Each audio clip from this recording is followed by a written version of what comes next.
felt groggy. Whatever Hartman had pumped in me was making me numb. I felt like this was happening to someone else. Someone I was watching on television. I couldn't think.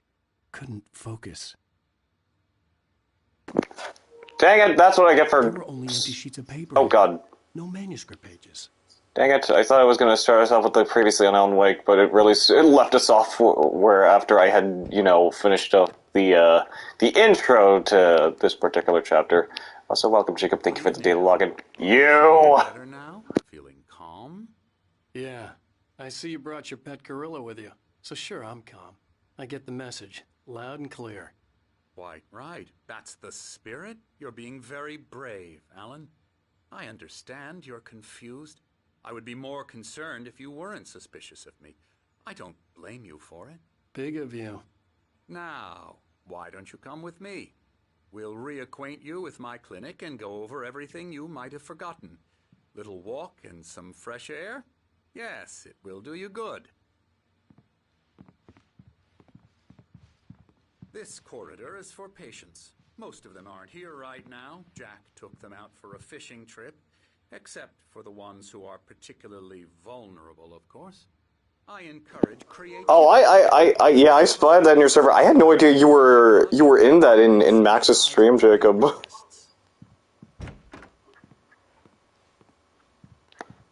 Night Springs Death Rally. The Night Springs game, I believe that is. I forgot what that one of those things are called. That's looks like a map of the area. I bet you do. Splendid, Alan. I honestly believe we can get this thing under control if we work together. This way, Alan.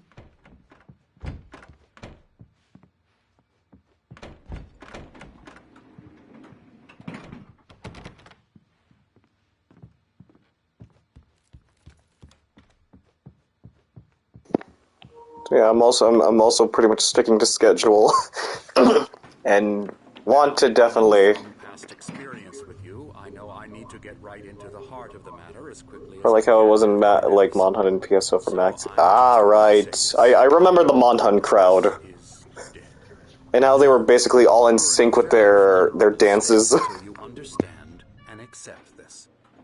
Alice drowned, and you couldn't face that. You're suffering from hallucinations, paranoid delusions, unusual thinking, an obsession about light and darkness, a feeling that everything revolves around you, your thoughts and dreams. Your mind has constructed an elaborate fantasy scenario in which your writings are affecting reality. She has been kidnapped, and supernatural forces of darkness are trying to stop you. We go this way, Alan. By the way, only now. So I went along with it. He had to be lying. But under the influence of the drug he had given me, I had to fight not to believe his words. Only just now today I was just starting to see the memes that were drawing comparisons between this and Kingdom Hearts. I think it took this long. You've been making it up. Apart from the tragic accident with your wife, no one has been killed. Your delusions are just a manifestation of your subconscious mind trying to protect you from the too painful truth. Unless we fight the fantasy, it will return. I know the instinct is to resist me, but think about it. Doesn't this make far more sense than the insane supernatural conspiracy you have concocted in your mind? You're a skeptic by nature, Alan. We both know this. Everything can be explained logically.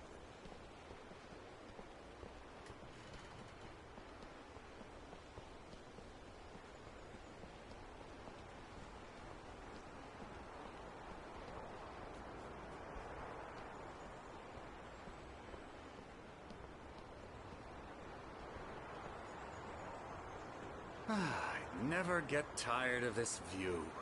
Very inspiring, isn't it? Cauldron Lake spread below us. I could see Mirror Peak on the other side of the lake. I thought I could make out the spot where Diver's Isle had been when I arrived with Alice. Now there was nothing but waves. It seems there's a storm coming.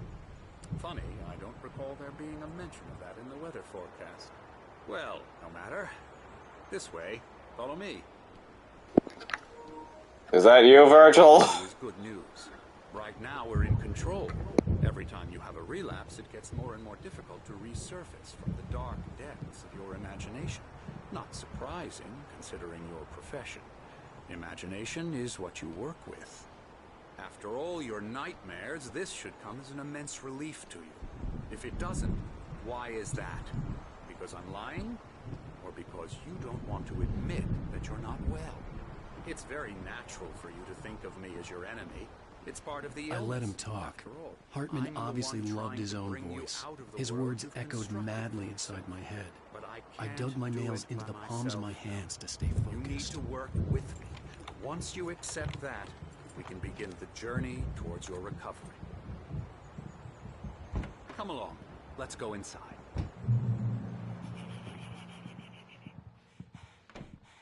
Now here's the entrance to the office wing. That's for staff only. You were impressed by my trophies when you first arrived here. I do love to hunt. The great outdoors, man versus nature. It's wonderful stuff. Pretty damn wonderful, yeah.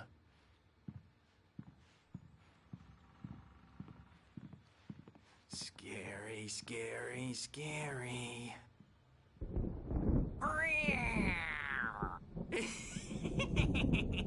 Emerson.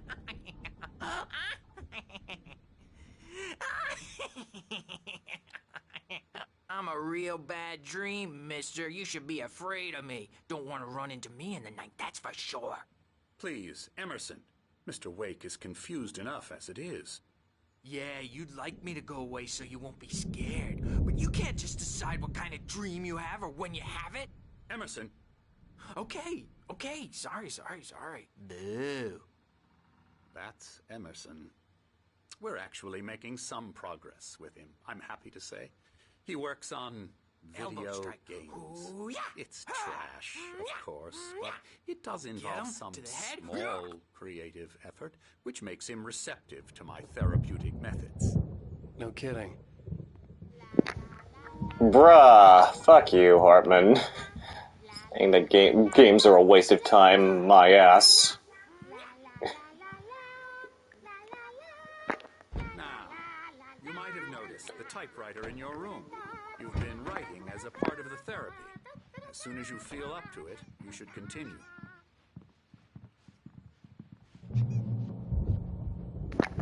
Welcome to Cauldron Lake Lodge. We're here to give you the specialized help you need. However, please observe the following. Please ask friends and family to schedule visits beforehand to ensure they don't interfere with your therapy and/or periods of creativity. Also, please respect your fellow patients' need for privacy and personal space, especially when they're engaged by their creative processes. Be patient. Typically, our patients have long-term creative problems, and they won't be solved overnight. Give yourself permission to take the time you need. Bear in mind that you're voluntarily receiving treatment that has been specifically tailored for you. Engagement therapy and its sister method, the flow, work best when you are actively engaged in shaping them. If you have any concerns, please don't hesitate to voice them. Anything else around here? I'm here. Hey, look, it's these two again. My rheumatism's killing me. There's a storm coming. Oh, what a storm. I hope it wipes this place off the face of the earth. And these two are the Anderson brothers, Odin and Thor. They had how should I put this? A heavy metal band in the 70s and 80s called Old Gods of Asgard. They even adopted new first names to complete the image of Viking gods. After the band broke up, they lived on a farm nearby. They are, well, in advanced stages of dementia. They're well cared for, TLC and all that. There's nothing more that can be done. I'm afraid that the rock and roll lifestyle has left its mark. Oh, that won't do. I'm so sorry to cut this short for now, Alan. The power has been acting up. I'd better go check on it. We'll continue this soon. Meanwhile, when you feel up to it, return to your room and try to write. It really is for the best. Don't you think? I'd like to bash his head in with a hammer. Oh, he'd love to fish out our secrets, but he has no clue. He's not crazy enough. Not crazy like us, Sonny. Yeah! Being crazy's a requirement, Sonny. Who else could understand the world when it's like this? It takes crazy to know crazy. That's the sanest thing I've heard in a while. Zane! You're all right, Tom. Hey, we like him, don't we, bro? He's got to go to the farm. The Anderson Farm. Valhalla! We wrote it all down, lest we forget. A crash course. All you need to know to get your head right. You need to find the message. Here, Sonny, here's something for you. Gave me a rash, but I kept it safe from these bastards. Well, we got ourselves a manuscript or something. Zane could feel the poems, taking form, shaping things. As he experimented, he imagined he could almost feel the power surging through the keys of the typewriter. It exhilarated him. But there was fear, too. If not for his young assistant Emil, he would have given it up. But Emil convinced him otherwise. He, too, had a way with words.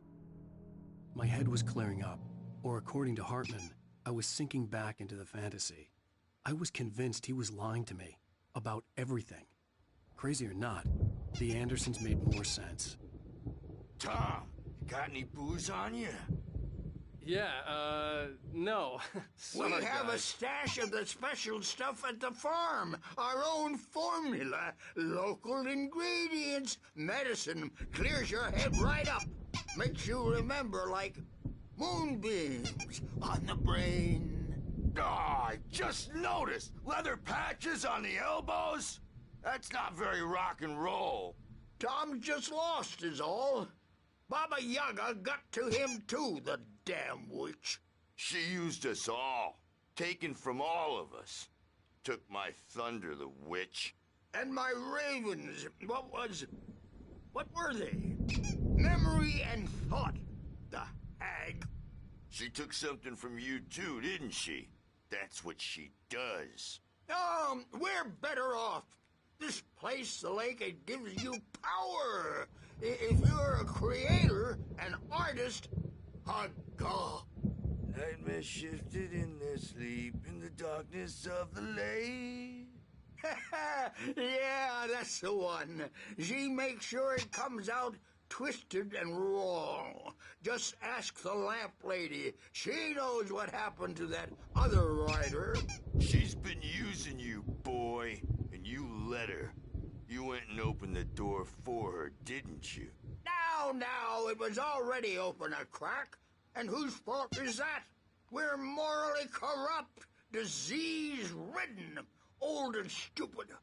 Doesn't mean he had to open it all the way, goddammit.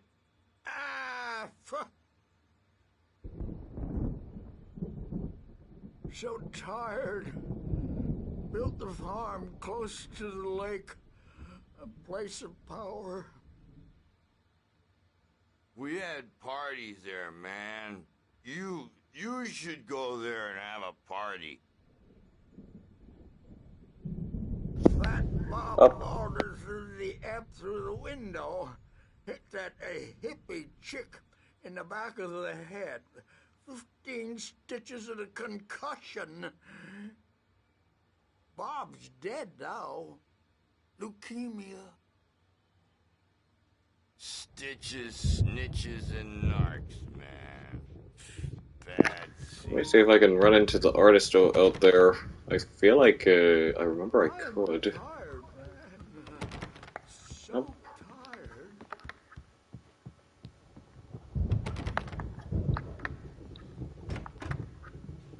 I'm a bad dream. You can't wake up. You can't hurt a nightmare because all dreams are only imagination.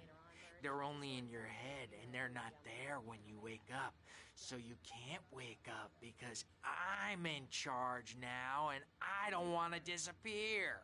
My nightmare is the publisher people who want to make a contribution. contribution so they can say they made a contribution. And then we end up with mullets in there because they think mullets are funny, but it wasn't supposed to be about mullets, and now it's about mullets. And when it's in slow motion, they call it mullet time because the numbers came back from marketing that mullet time is the hook we needed to go big in the target demographic.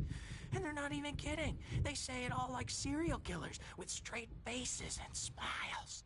My nightmare is the writers who want to make everything from the characters to the toasters talk all the time and express their feelings so they won't shut up. And the writers won't shut up either because they have feelings too. And I have to listen to them because they're not scared of me. And everyone should just shut up. Shut up. Shut up. But I don't see nightmares anymore because I'm too scary for them. I take 2 pills every morning and 1 with every meal and 4 when I go to bed. And that makes me the scariest nightmare of all.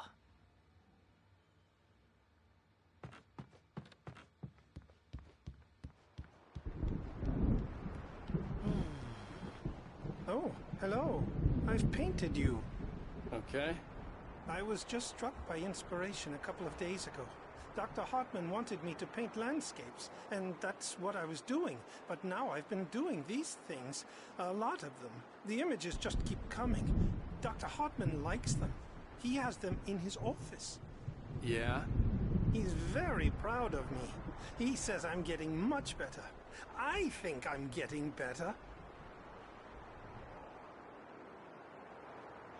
Well, I guess I'd better start wrapping this up. The storm is almost here. Look at that. I'd hate to be out there tonight. Sounds a little German. I don't know if he is German. I just got a hunch.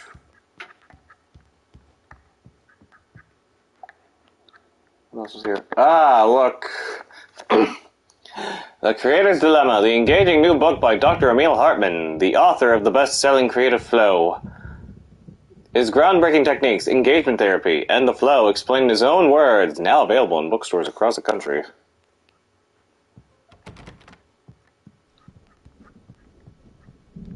Hey, Wake, why don't you humor Dr. Hartman and give the writing a shot, huh? Typewriter's in your room. You can get to your room by those stairs, Wake.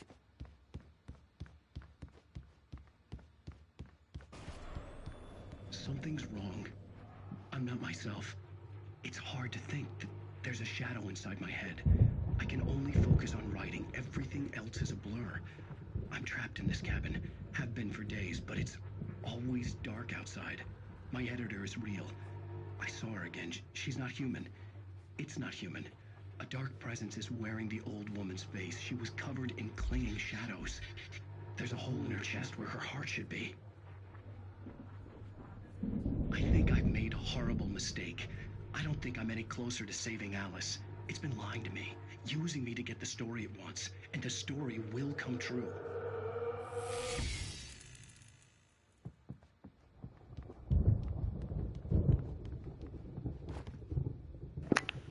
There's another QR code. I'm guessing it's going to lead to another unlinked video on Remedy's channel involving this game.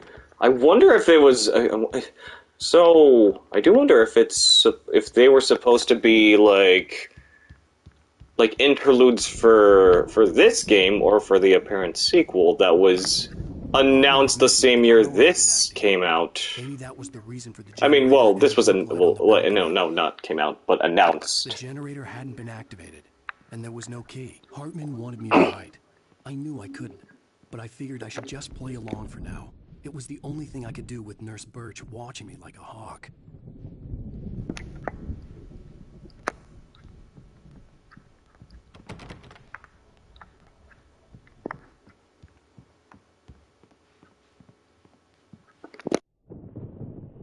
The white glare of the blank page in front of me hurt my eyes. My hands began to shake uncontrollably. Everybody calm down. Put that down. Bert, I need help. Hey, Wake, you stay here. I'm gonna go see what's up. You just keep doing what you're doing. Be cool, okay?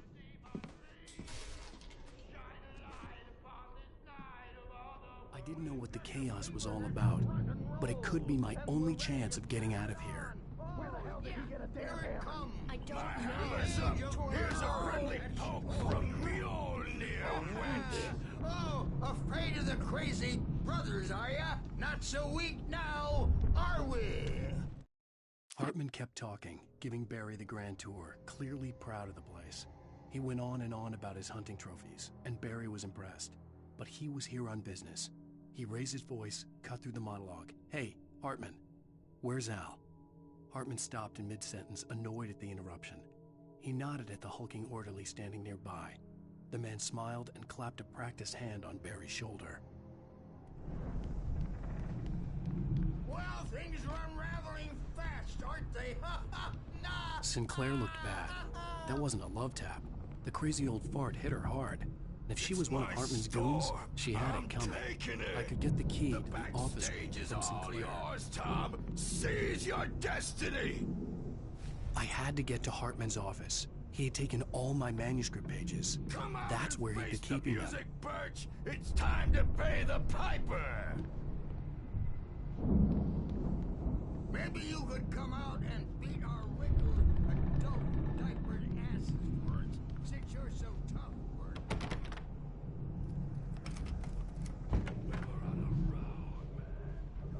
The photo on the wall caught my attention. In it, the clinic staff was standing outside the lodge. I knew the man next to Hartman. He was the kidnapper. Hartman had been playing me all along. Very suspicious. Meanwhile, a room full of paintings here. These look like the Taken. That's a very scary wolf.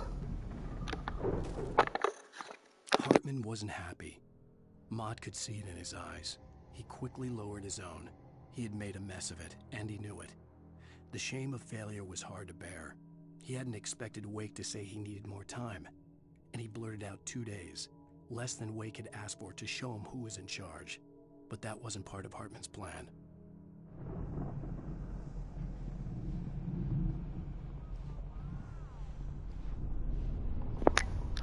This looks like something you would see at, like, Japanese horror right here.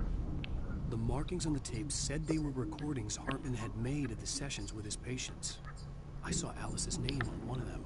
For a moment, I couldn't breathe right. Now, Mrs. Wake, can you tell me about Alan's problems? He's more and more out of control all the time.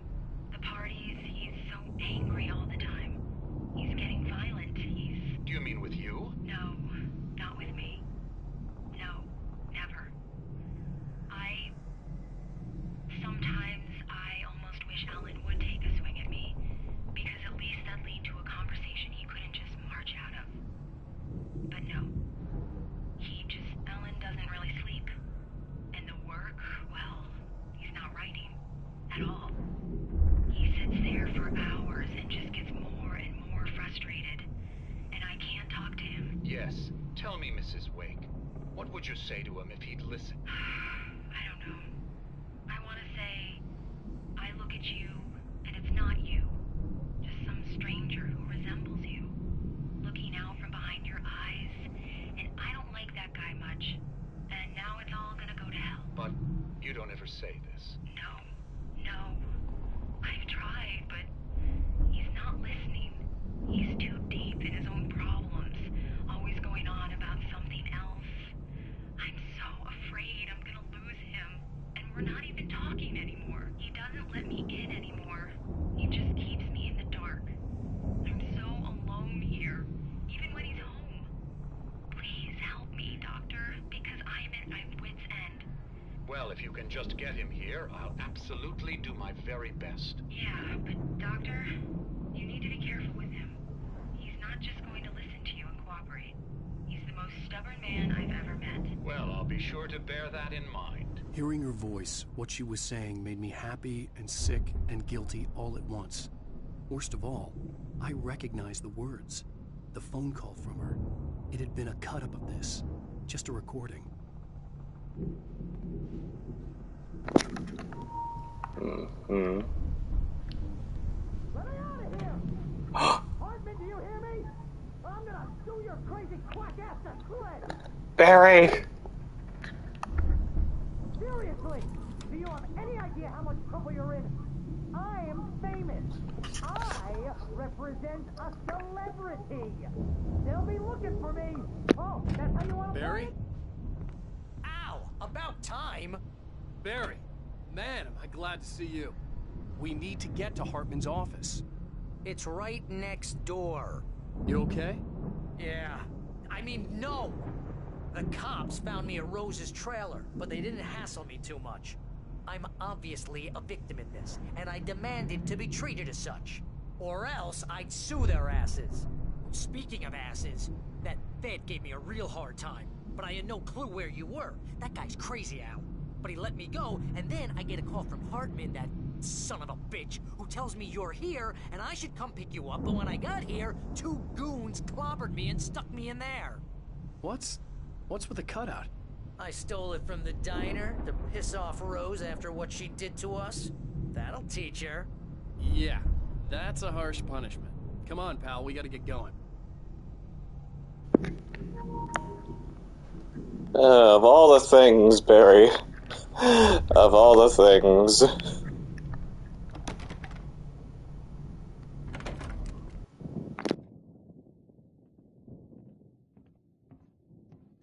These were all the pages I had on me. And more.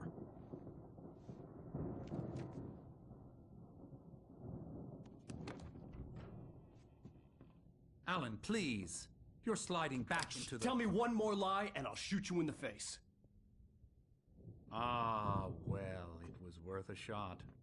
Really, Wake, come on. Let's work together on this. You have no idea... Hartman, shut up! Barry, get out of here. I'll catch up with you. Get a car. Oh, Al, let's just... Go! Wake, listen to me. This is a mistake. Don't you see? Together we can create something absolutely wonderful. With your ability and mine.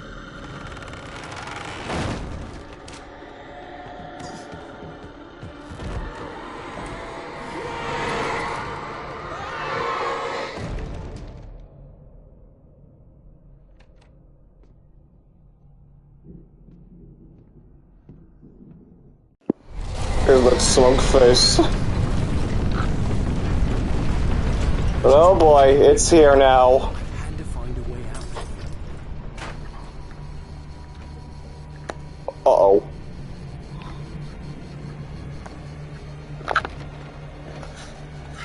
Oh, no, no, no, no, no, no, no, no, no!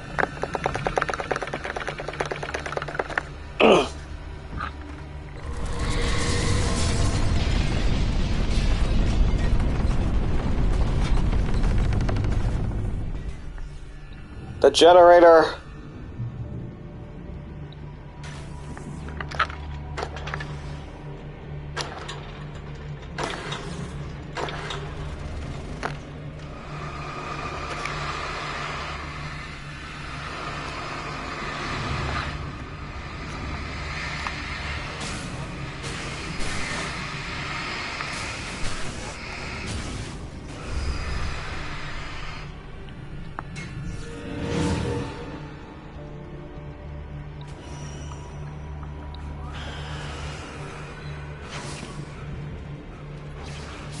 Careful not to touch any of these!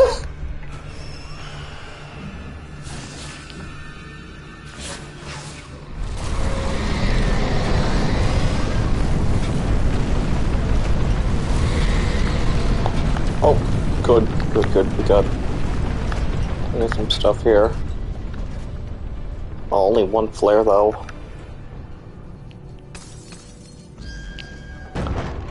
Oh, jeez.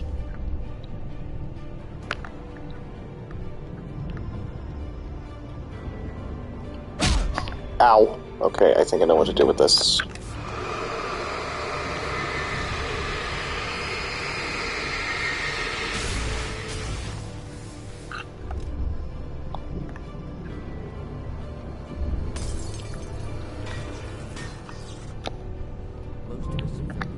boob tube. A shiver down your back. A glimpse from the corner of your eye. You can't find it on purpose. But take a wrong turn. So, in the original version of this game, this TV here, which I missed out on, would play sponsored commercials of Energizer, Verizon, and Mustang. The Doomed Samaritan. Consider. You get in a car and leave a life behind. Easy. Not tonight. Wish there were subtitles for this. Thanks for the ride, Mark. I'm so glad to be leaving this place. You have no idea. What, Night Springs? Come on, Linda. Relax. It's not that bad. Hey, what's that up ahead? God, there's someone in the road. I think there's been an accident.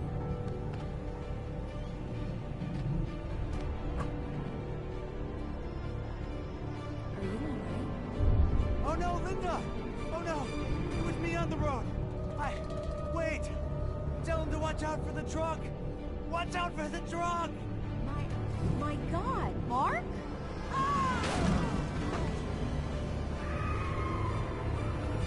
Oh, God! No! Please! God, no! Linda! Linda! She got isekai, didn't she? What, Night Springs? Come on, Linda. Relax. It's not that bad. Hey, what's that up ahead? Oh, God. There's someone in the road. I think there's been an accident.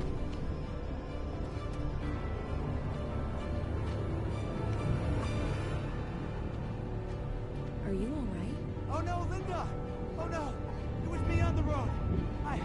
Wait! Tell him to watch out for the truck! Watch out for the truck! My God, Mark? And there you have it. Oh, it was a time loop. Punctuated by the blast of an air horn and screaming metal. Many roads are dangerous, but none more so than one that's going. Sort of death loop. Oh, what's this here? Hartman knew he was no creator. He had no ambitions on that front. And he certainly didn't want to end up like every artist he had worked with here, damaged in ways that were hard to describe, or worse. It was enough for Hartman to maintain creative control and provide direction, to be a producer. That was what most of these people were in need of anyway. Of course, suitable subjects were few and far in between.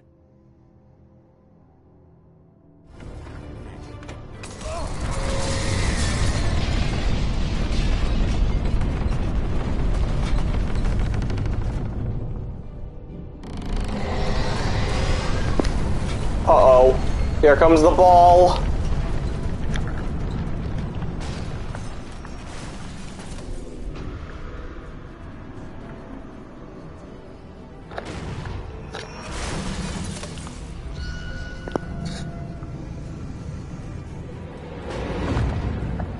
Go!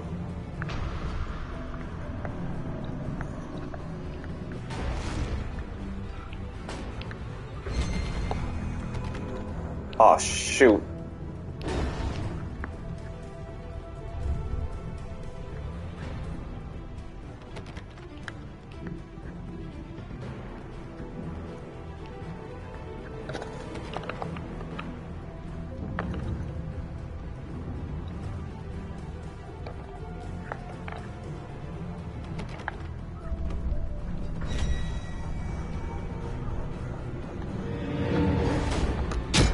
Ow.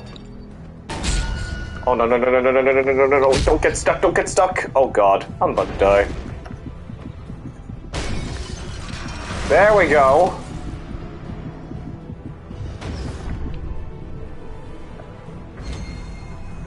I'm here!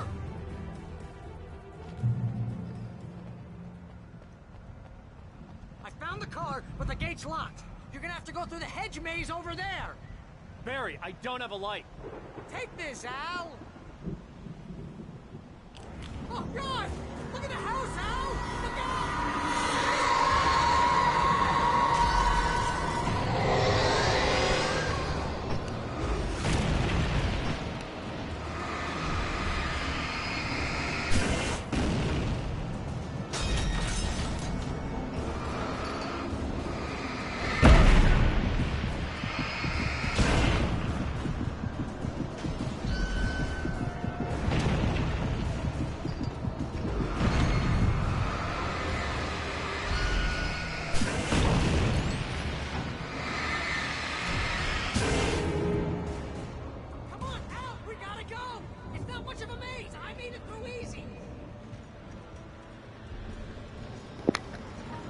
Alright.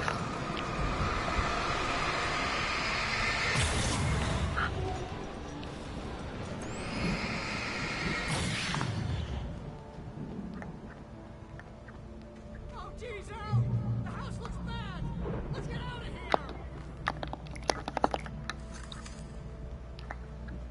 Anything else? Is that all it? Okay, that's where I gotta get through.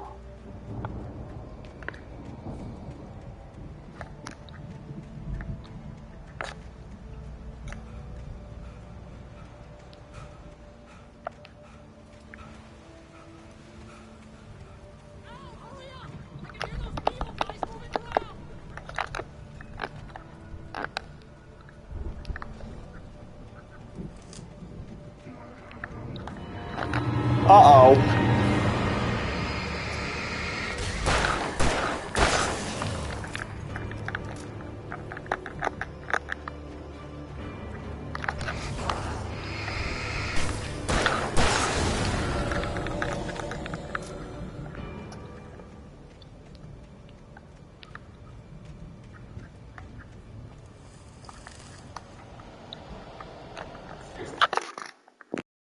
I stared at the Viking paraphernalia that littered the area, surrounding an unlikely centerpiece. A full-size stage complete with an impressive sound system with all the trimmings, including a dragon. It took a special kind of crazy to build something like this in a remote field. When the sky split open with a deafening boom and the music started blasting, it felt strangely appropriate. One moment. Let me just...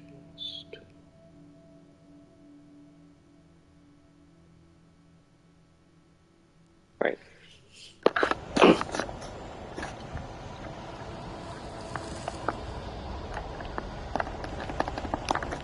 Gladly take that.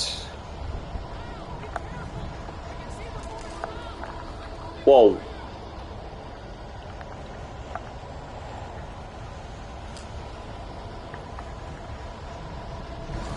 Jesus, hi there.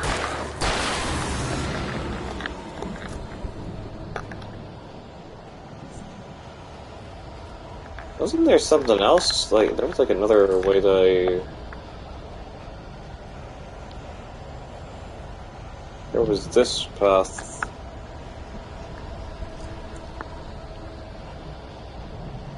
Nothing.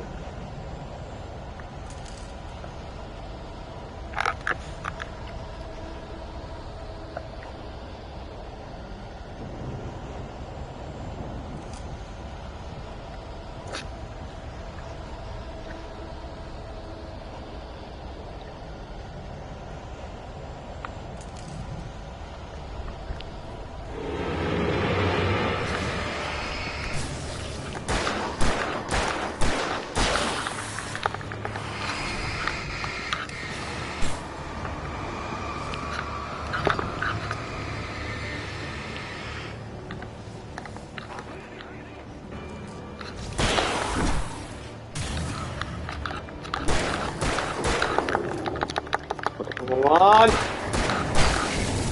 Yeah, okay.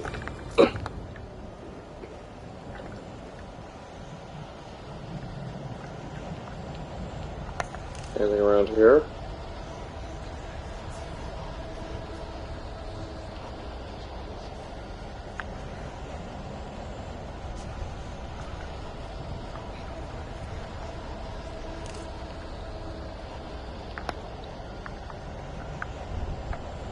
Probably coming through here.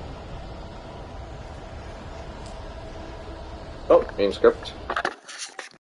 Hartman hurried down the corridor. He had disliked leaving Wake when he was surely at his most susceptible to therapy. But this was not an ordinary storm. Wake had been writing, and he had woken something up in the depths of the lake. Now, it was coming for him. Hartman had naturally prepared for a situation like this. The idiot brothers would keep Wake distracted while Hartman double-checked everything, just to be sure.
It's him. Oh my god. Of course. I gotta deal with him and the birds at the same time.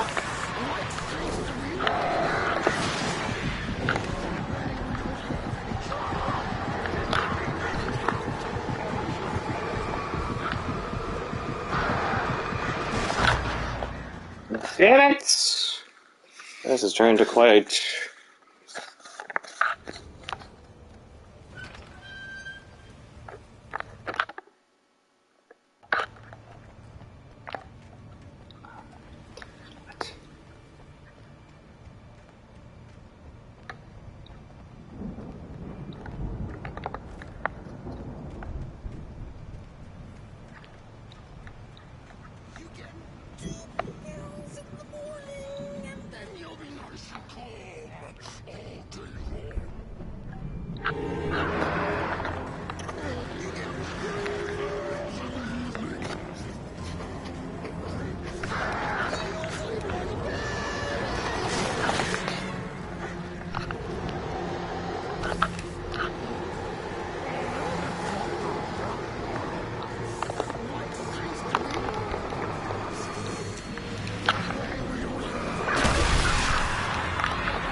That takes care of the big oaf.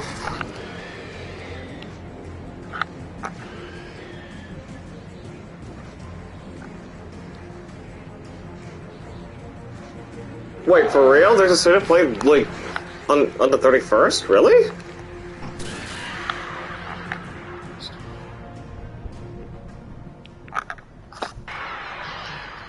Oh gosh. Oh boy!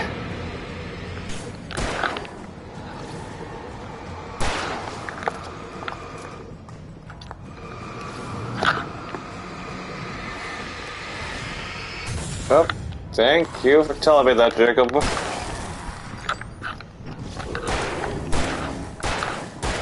Oh, I was able to click the link as soon as I saw it there. So let's see. Oh, okay, Stellar Blade, Rise of the Ronin. Okay, I'm actually kind of looking forward to seeing more of Stellar Blade because I've been curious to see how much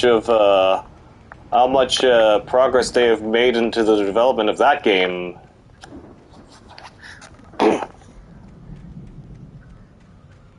And if you don't remember Stellar Blade, it's that one Korean-developed game that was announced, and well, it was kind of announced before, but it didn't get a proper name until like around the same time when the one state of play when Tekken 8 got officially revealed.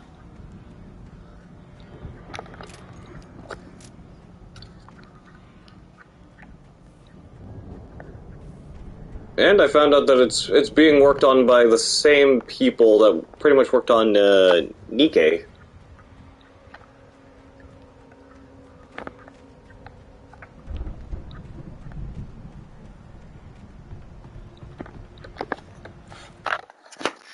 Mott knew that Wake was smarter than him.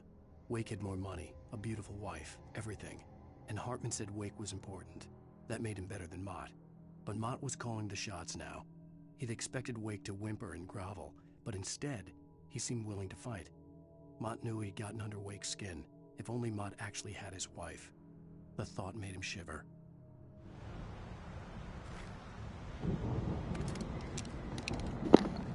Oh, Mott, why'd you get yourself into such dumb stuff like that?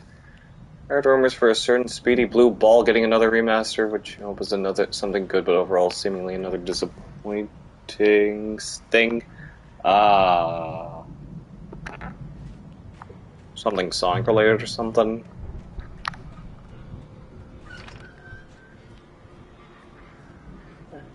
Well, just see when it happens. So hold up. If it's gonna be happening this Wednesday, then I'm gonna have to probably... Hold on, when is it gonna be? Like, what time? Let's see. Okay, it says 5 p.m. EST. What was I gonna have planned for Wednesday? I don't remember now. But I'm guessing...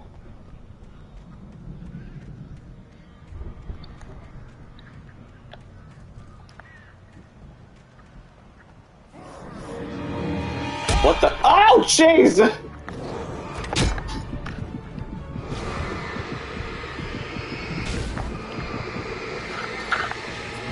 Oh, God.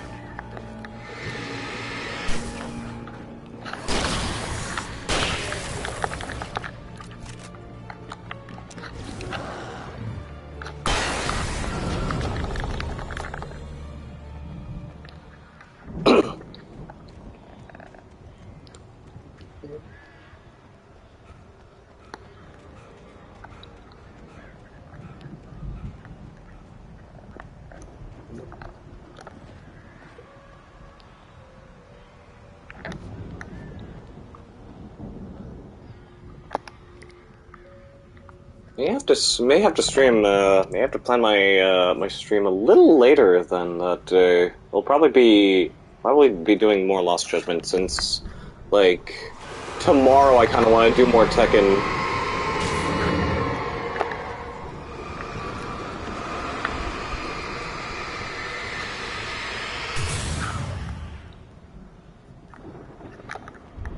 Except I kind of want to do Tekken at the AM though. So yeah, that's why this today and more Tekken tomorrow. For the moment, Barry was just glad he had survived the fall. He had been separated from Al, and there was no easy way to climb back up. He told himself he'd be okay in the gloomy forest at night. He would just have to wait for a while for Al to find his way down. Barry turned when he heard the heavy footsteps and saw the movement. The man-shaped shadow lunged at him from the bushes, an axe held high. Barry screamed and threw up his hand. The world exploded.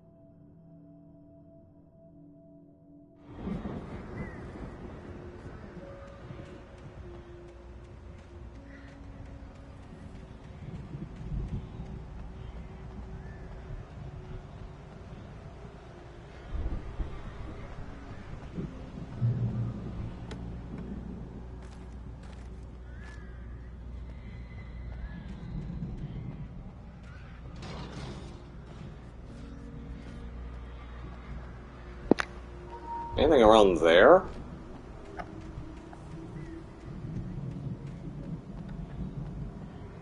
We're talking next Friday because PC reload out later. Oh, yeah. Yeah. Ow. Oh,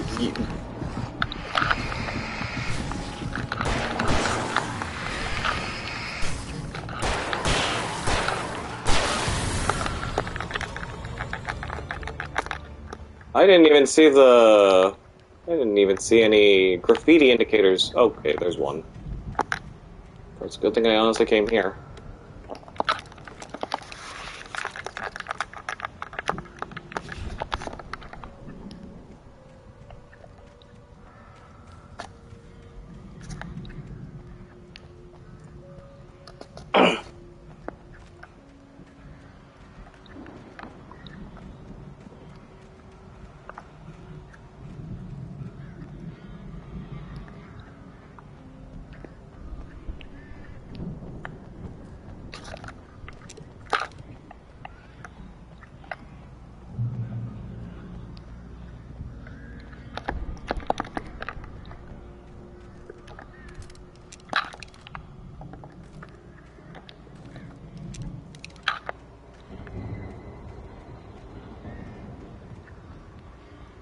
Better get some stuff around here because, yeah, like this. Hartman watched as Wake's features slackened. The man was bullheaded, no doubt. Even lying on the bed, he'd almost broken Hartman's nose the second time. But with a little time, he could break Wake down, give him proper direction. Wake was easily the most promising subject he had had. Well, since Tom, really. Sleep well, Alan, Hartman whispered with a smile. Let me take care of you. He sniffed hard to clear his throbbing nose, swallowed blood, and barely tasted it.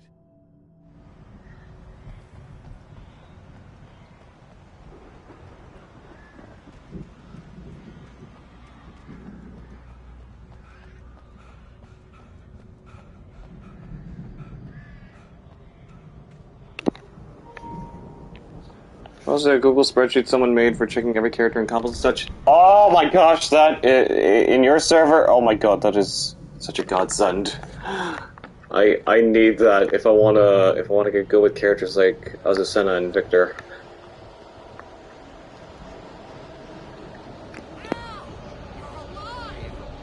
Let's get out of here. Can you open this gate? Maybe. Barry.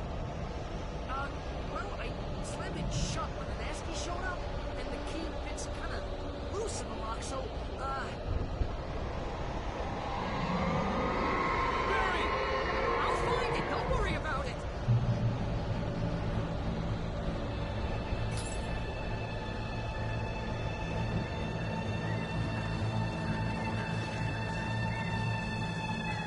Hurry up, Barry! I'm on it! I'm on it!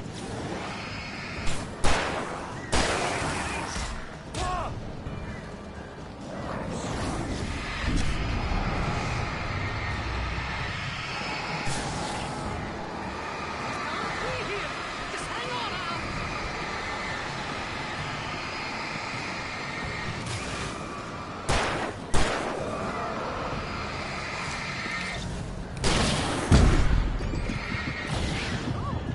Found a corner!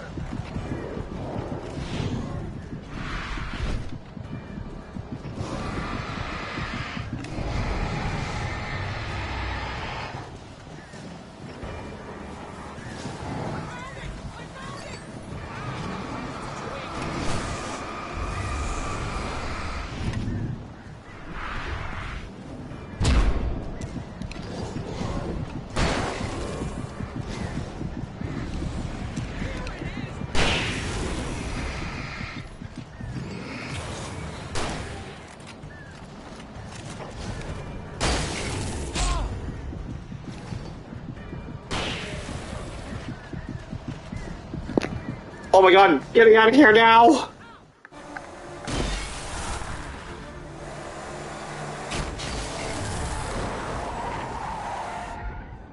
Al, please tell me we're headed for the nearest "You're now leaving Bright Falls. Come back soon" sign. We're going to the Anderson farm. I knew you were gonna say something like that. You know what? You owe me big time for this. When this is through, if we make it, I don't care what anybody says, I'm done with darkness. You're gonna buy me a tanning bed as a gift, and I'm gonna live in it.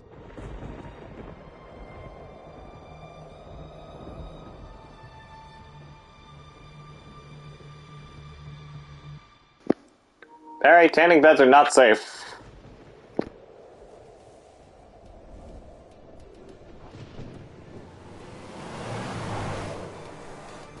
I'm crazy, but that's fine, Barry. Oh, you got that right, Al. You're barking mad. You are by far the craziest. But maybe that's inevitable when you deal with crazy stuff like this. It helps. This is happening, Barry. Alice, they never had Alice. She's trapped in the darkness at the bottom of the lake, but she's not dead. Al, how can you know that? I know, Barry. I can... Al, No, listen. I can bring her back. I can find her. There's something special about this place. The lake, it does something to the works of art created here. It makes them come true. But there's a catch. The dark presence, whatever that thing is, twists it to its own ends. That's why all of this is happening. It's using my manuscript to take over everything. Al, I believe you. It happened to Thomas Zane before, it happened to the Andersons. I believe you. Crazy or not, you're not delusional. Weird shit's going down. That's a fact. I'm on board, man. I'm with you. The Andersons knew about it, but they were too far gone to tell me with all the drugs they were on. But they wrote it down. There's a message somewhere at their farm, Barry. We just need to find it. Look out!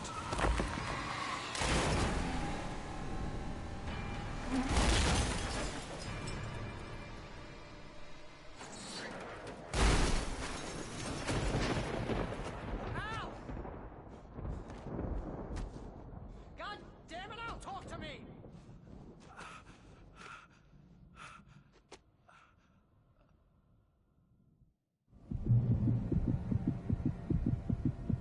lost my gun in the crash. Barry was nowhere to be seen.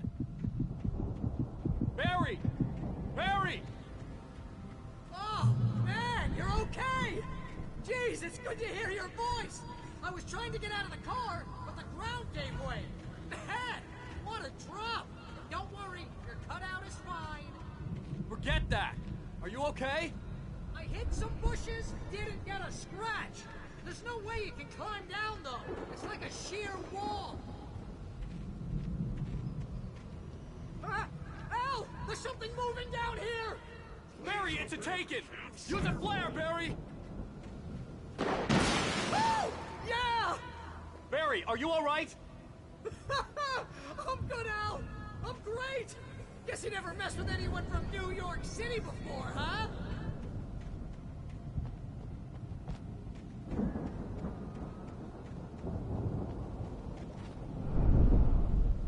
You're gonna have to find your way around to the farm, Al! I'll be waiting! Barry, just wait for me, okay? Al! I'm not staying here! It's suicide! I'm going to the farm! I'm gonna go ahead and secure the area. You can catch up. Don't worry about it. I'm on the case. Now he's Rambo. This would turn into a disaster if I didn't catch up with Barry.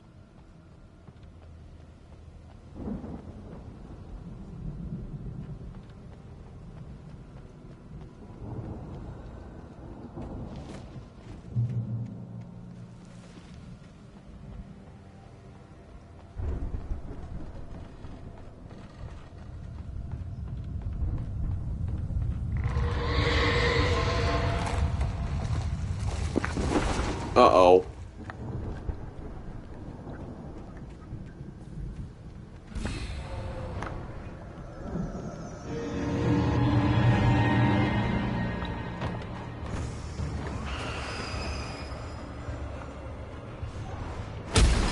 Oh, jeez.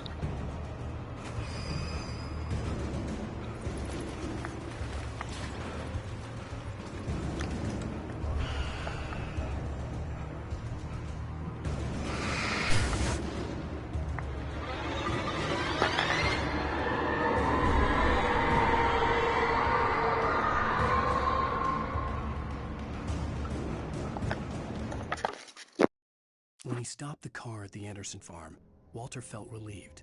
Oblivion was close at hand. The brothers wouldn't miss a jar of moonshine or two in the booby hatch. But then he saw the man on the porch, and he knew who it was. Driving for his life and knowing it was useless, he didn't realize he was crying until he couldn't see the road for the tears.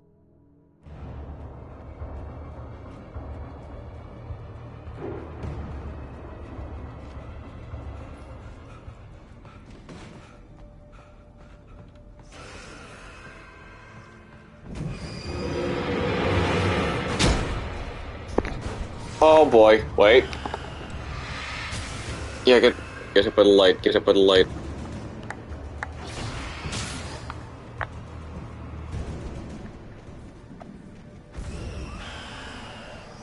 Oh god.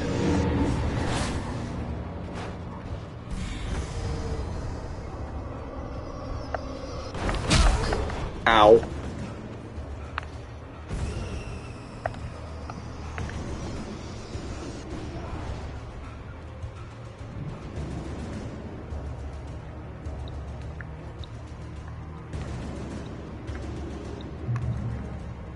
Shadows crawled over the gate. I needed a light to destroy them to get through.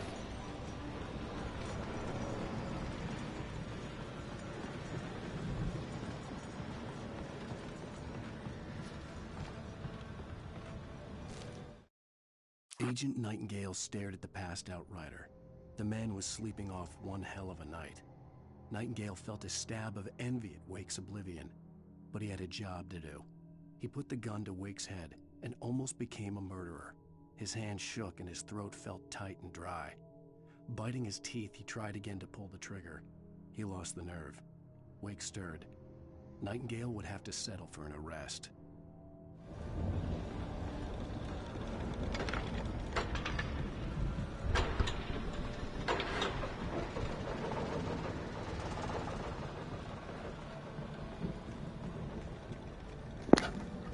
Anything else? else up here?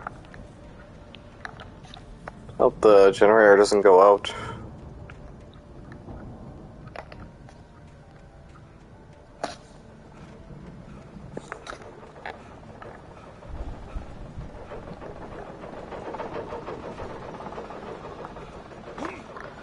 Damn it.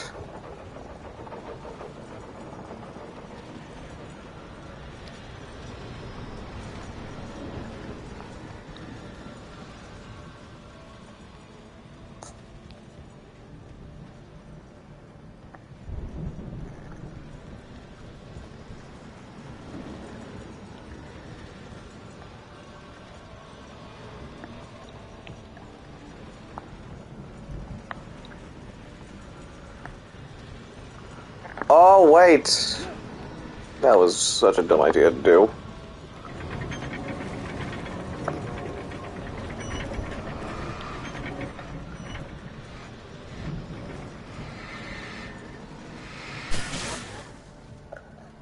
There we go. I could sense the movement in the woods ahead. Facing the enemy without a weapon was dangerous, but I had no choice.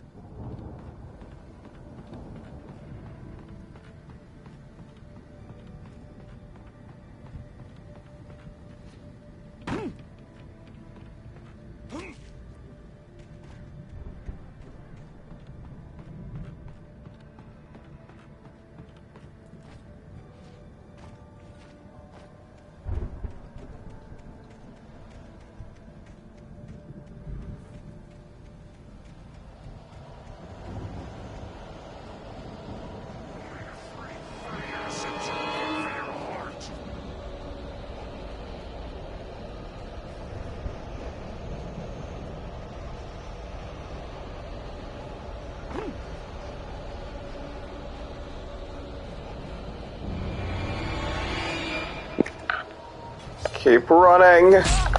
Ow. Oh, jeez. Into light, into light, into light. Go! Ha! Can't chase me in here.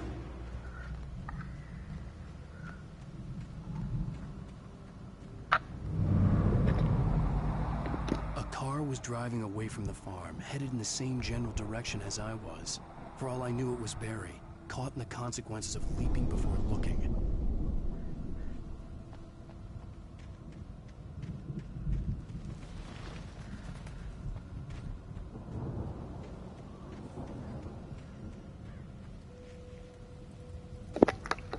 Alright, another one of the big flashlights.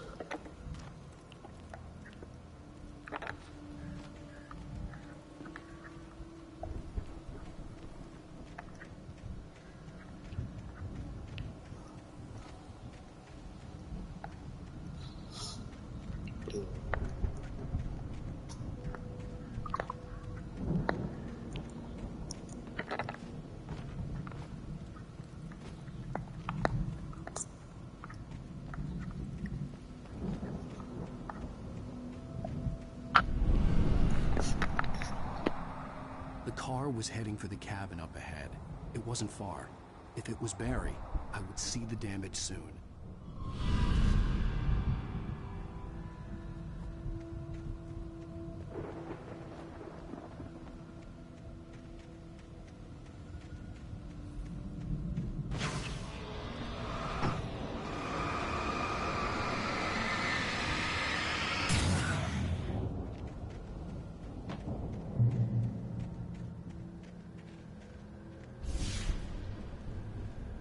I'm trying to deliver each page to the right time and place. I'm trying to show you how the story goes. I had seen glimpses of the light before. I had seen it in my dream. It was a strange spaceman or a diver in a bulky suit. He was the one who'd been placing the pages on my path. The dark presence followed the choreography laid out to it in the manuscript, growing stronger and stronger, moving like a storm from one scene of destruction to the next. But it was still bound to follow the story and chained to the dark place it came from. When the story reached the end it longed for, it would finally be free.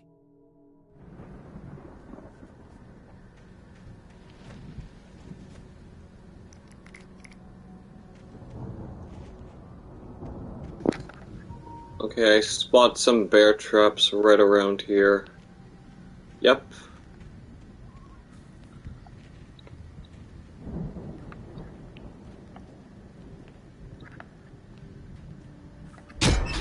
Damn it!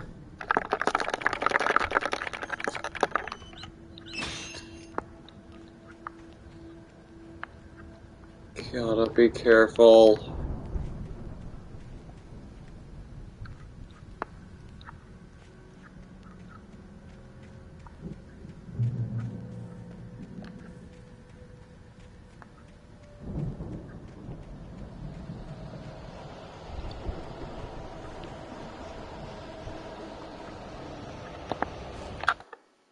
The storm raged on as the Anderson brothers walked unsteadily away from the clinic with the other patients in tow, knowing that this time they wouldn't return. The darkness around them seethed with horrors, but Tor and Odin were unafraid. Their eyes glinted with guile. They knew every secret path, and there was blood on their hands. They had fought these shades before.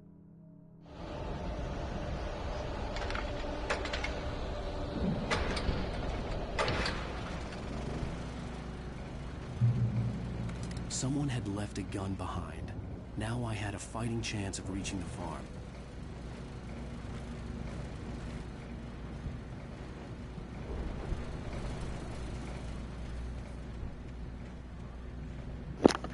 Good thing at least we found out that, like, oh hey, that the Anderson brothers actually made it out of there alive. As long as all the other loony patients were under, you know, Hartman's frickin' thing.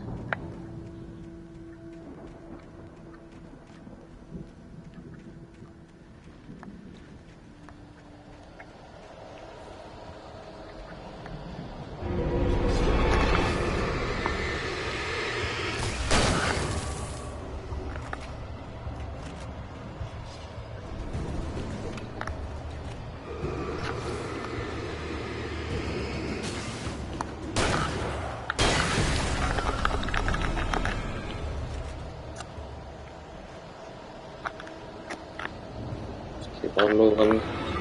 Oh, damn it. Oh, God.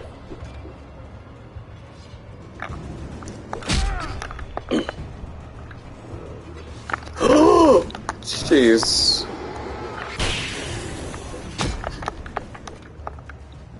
Yeah, that's right, you better back off. I could see the car, but there was no sight of the driver.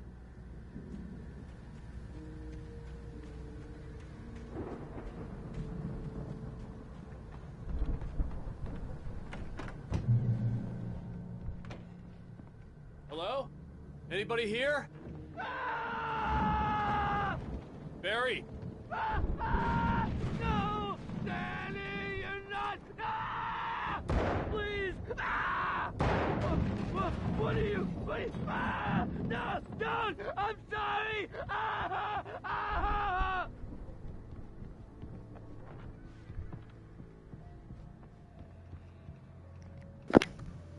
That was some... That was genuine terror right there.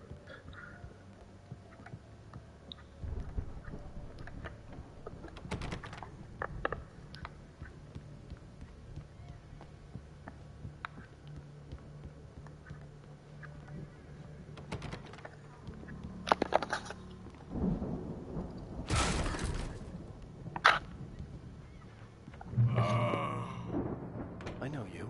You were in jail the other day. I went to the farm again for the moonshine, you know? It makes you see. They're not gonna miss it. They're in the loony bin. My buddy, Danny, I lost him. Something's gone wrong with him. It's not him. Like a real bad follow-up to a real good movie. The best friend's suddenly the bad guy who wrote this crap anyway.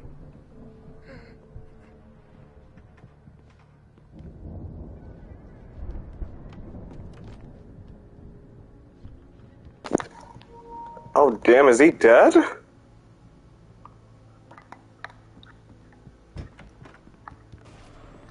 Oh, jeez. I run through every possible course in my head. If I continue like the Dark Presence wants me to, the story I'm writing won't save Alice. It's a horror story, and it's going to kill her, and me, and everybody in this town. No one will survive. Darkness will consume everything. This is what it's wanted all along. It will be free, unstoppable. It used Alice to get to me, dangled her in front of me to keep me going. It was never going to release her. I'm going to change this. I'll escape. I've written myself into the story. I'm now the protagonist. This feels like a terrible risk, but it's the only way to save Alice. I'll be bound by the events of the story just as much as anyone else who's been woven into it. The story must stay true for this to work. There have to be victims along the way, near escapes, cliffhangers. In a horror story, it can't be certain that the hero will succeed or even survive. He almost has to die. I'll write my own escape into the story next. I need help. Zane's going to be the one who will help me. I'll make it happen.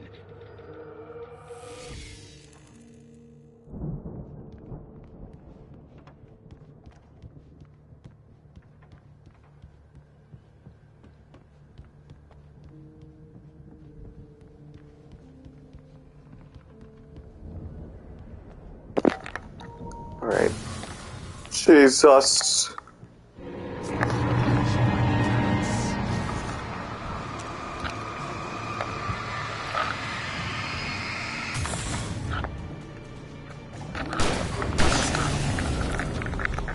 Let me guess. Danny, huh? Yep, that might have been Danny.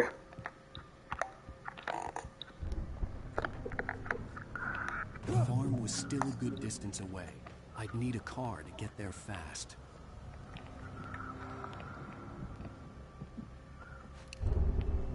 A deer, that is a deer.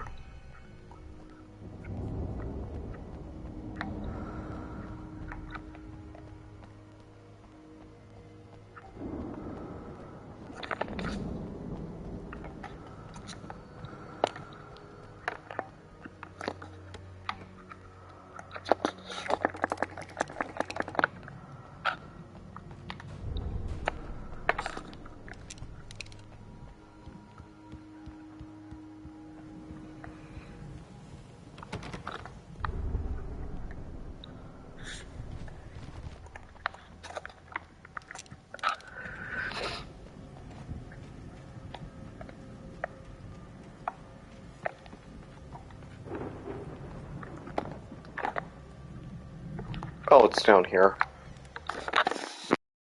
For a moment, Hartman considered strangling the idiot. Mott was mean-spirited, but easily manipulated. An emotional infant who lived for his approval. Wake, by contrast, was a far more difficult subject. Mott had given him too much leash. In 2 days, who knew what could happen? Hartman would have to find a way to rein him in, and quickly.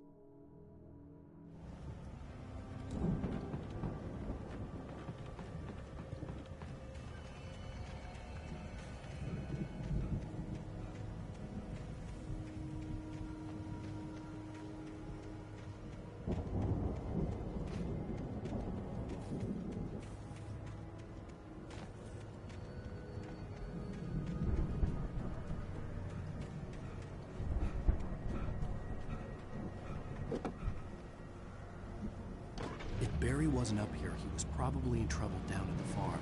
For a moment, I felt bad for doubting him. After all, I'd made it this far myself. But Barry was Barry.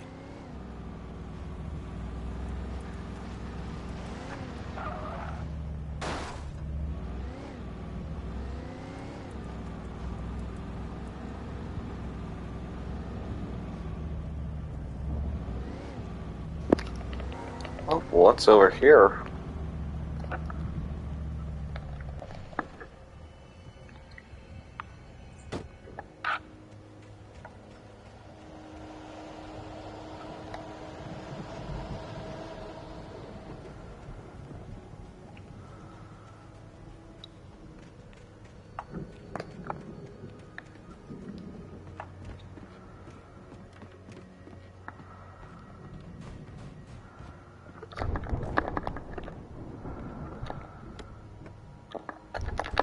Oh, flashbangs.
Set.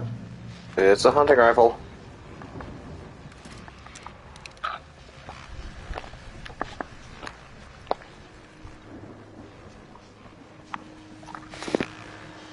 Well, as I'm sure everyone's noticed, that storm we all felt coming is finally here. The boys at the Weather Service reckon it'll last until morning at the very least. Pertaining to that, let me read that missing persons alert again. The Sheriff's Department's still looking for a Caucasian woman, 30 years old, slim and blonde with blue eyes. She may be lost in the woods, and it's possible she's been injured in a car accident. If you see her, please make sure you get her indoors and call the sheriff. It's bad weather to be caught out in, so if you see someone in the area who maybe looks a little confused, give him a hand, all right? This is Pat Maine on KBF FM, hoping you're all safe and warm tonight. Alright. Oh gosh. Ah!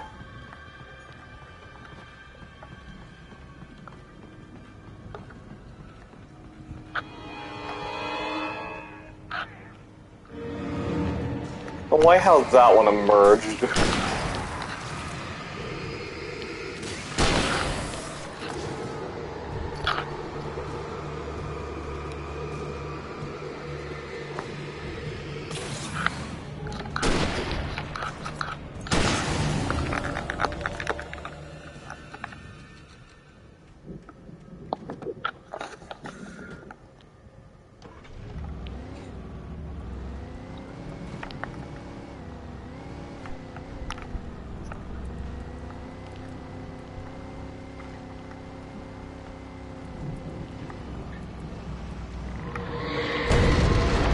Whoa!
Anything around here, like any stairs?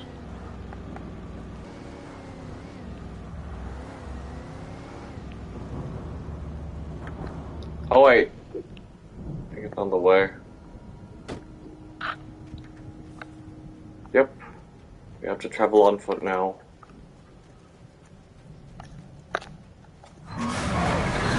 Another frickin'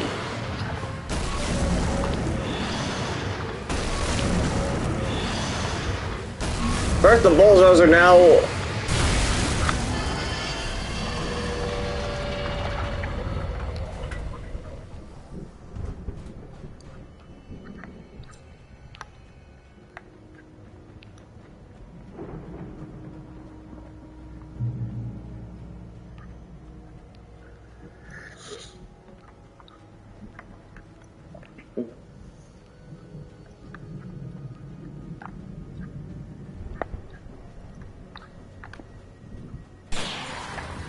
what the heck?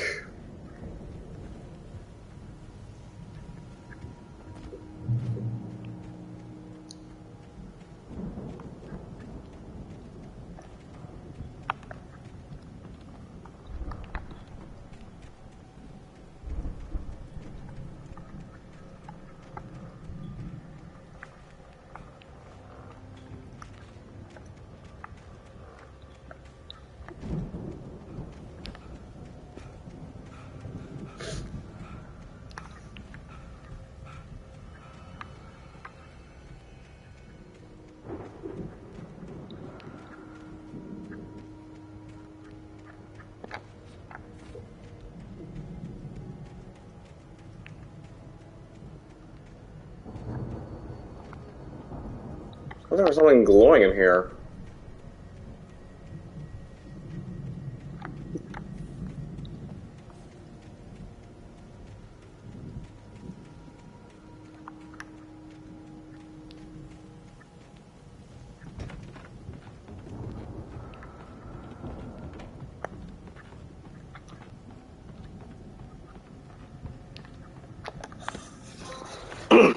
Finders keepers.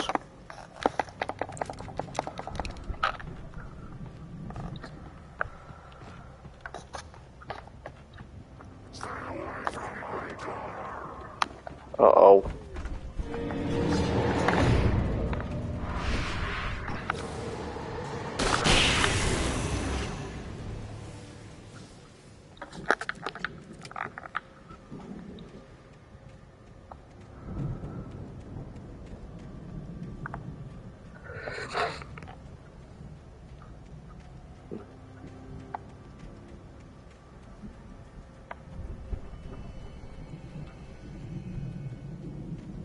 I'd known the brothers used to be some kind of rock stars, but it hadn't really sunk in until I saw the stage.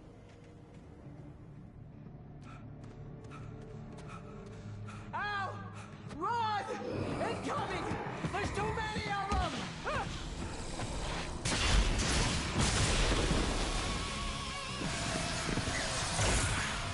God damn!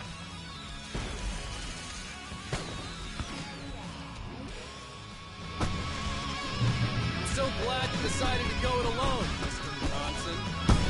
Shut up and shoot! Ow! We have to fight them off! I can set off one of the fireworks from here and help you out! Hey, Al! Did you notice there's a lot of ammo and stuff around? This place is... Al, hold on! I'll try to get this thing...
why not? Yeah, another epic explosion. That was awesome!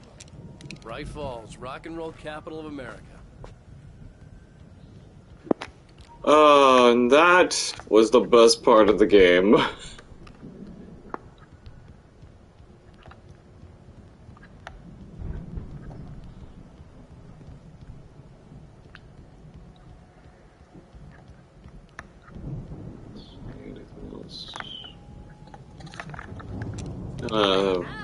This way to the farm! I'm bummed I used I did not mean to use that flashbang. That last one that I threw.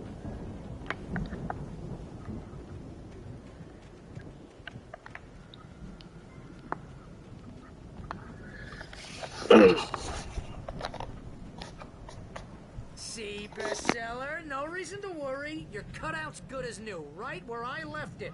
I'll come back for it once we have the place secured. Yeah, that's been my biggest worry all this time. We need to get this thing moved out of the way. This is as far as I got before they ambushed me.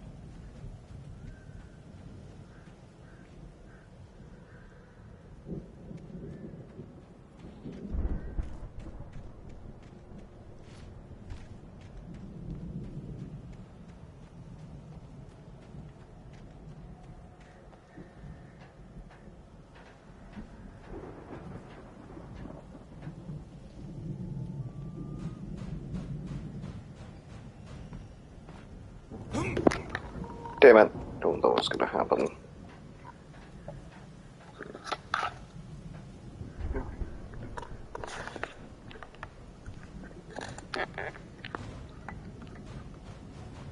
Hey, I think Alan Wake here has something to say.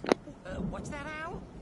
Ooh, I'm Alan Wake. I'm always right about everything. And if I don't get my way, I'll sulk all day long. I'm always intense and moody. It makes me very attractive and mysterious. Right now, I'm just standing here because I need my best friend Barry to carry me. But that's okay. I can just take him for granted. I think I see what you did there. Yeah, it was pretty good.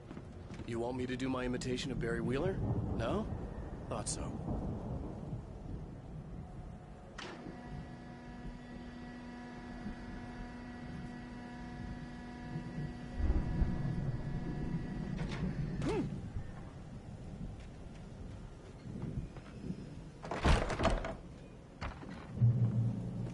Wow!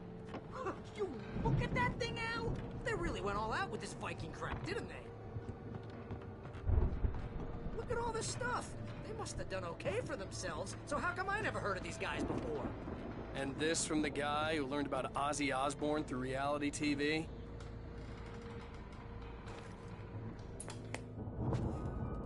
Sleep. We all spend Oh, Night Springs! Man! Brings back memories. Hey, remember when I got you that gig? Your first real writing job, what got you started? Oh, is this one of your episodes? In Night Springs. Tonight's episode, The Dream of Dreams. That's by someone else. We join Mr. Jones as he explores the endless dreamscape, only to be brought to a sudden stop by a decidedly mundane situation. A long line of people. Hey, Jones, right? Listen, we're gonna have to wait until his highness over there is getting ready. Oh, wow. Who's that? You don't know him? What are you, new? He's the guy dreaming us. Well, not just us. He dreams everything. All of this. But wait, no. I'm the one who's dreaming. I'm asleep. Isn't this my dream? Oh, yeah. Sure. Get real, pal. You're just another dream. I'm a dream. You're a dream. The weirdo in the diving suit is a dream. And the girl made of smiles and sunshine is definitely a dream. But I'm pretty sure I'm dreaming this. Well, maybe you're a really confused dream. What am I, a shrink? All I know is I'm going with the smart guys, and they say that's the guy doing the dreaming. Right there. I don't know what that means. It means we keep him happy. No sudden falls. We make sure he has his clothes on when he goes out in public. No chases where the monster is nipping at his heels and he runs like crazy, but his legs don't seem to get him anywhere. None of that. Because if he wakes up in a cold sweat, nicely. So we wait till he wants to move on. Keep things nice and calm. Hey, something's happening here. Yeah? What's that? What? Can't you hear that? Oh, God help us, it's an alarm clock. Oh, it's you, isn't it? Please, man, I got a wife and kids. Please don't wait.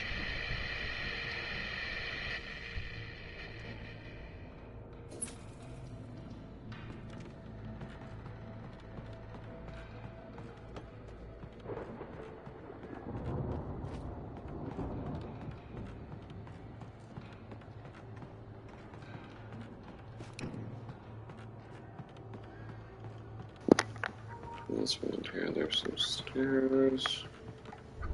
That big old thing.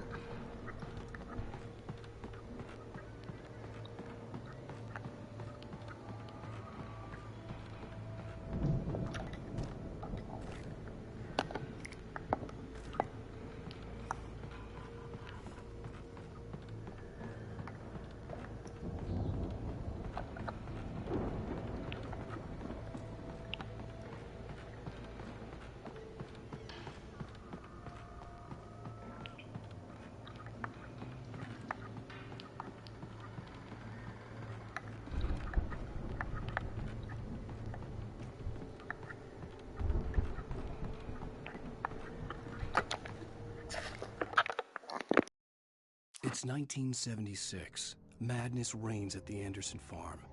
Contrary to all logic, the headiest ingredient of their moonshine is unfiltered water from Cauldron Lake. The Andersons feel like gods.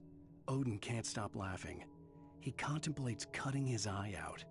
Tor runs across the field, naked, shrieking, hammer in his hand, trying to catch lightning. Their songs have power. Something ancient is stirring in the depths, coming back.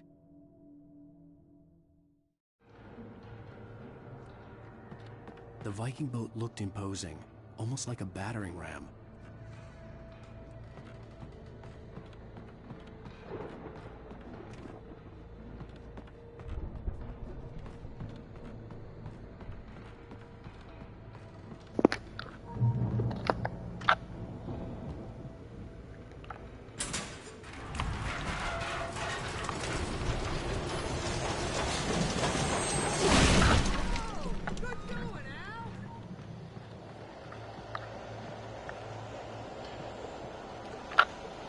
The Old Gods of Asgard, the 1975 Ragnarok Tour.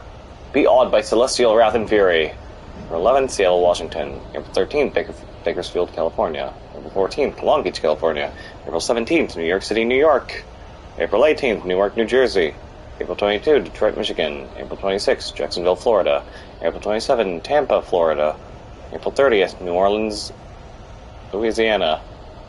May 1st, Baton Rouge, Louisiana.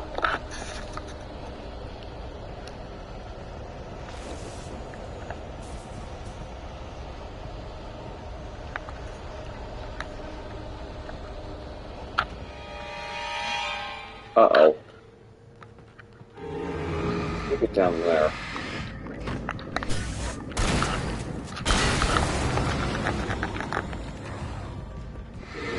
Oh, God.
way. Get out of here, dude.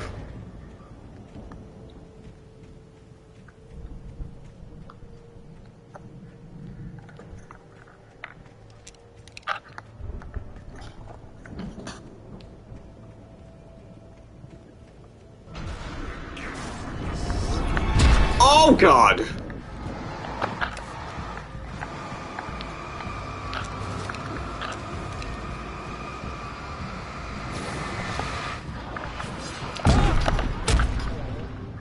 What? This checkpoint bring back to here. Okay, thank you. But I still gotta deal with this annoying a-hole though. Oh no, the fuse. Better get the frickin' flashbang ready then.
There's Barry.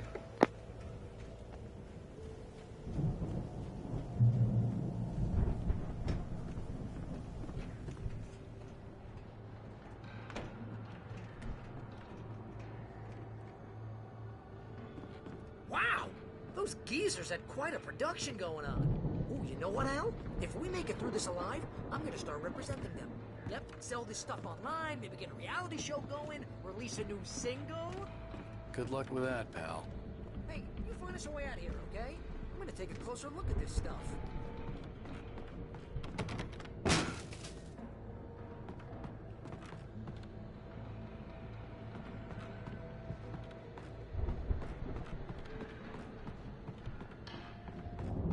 Be careful, Al!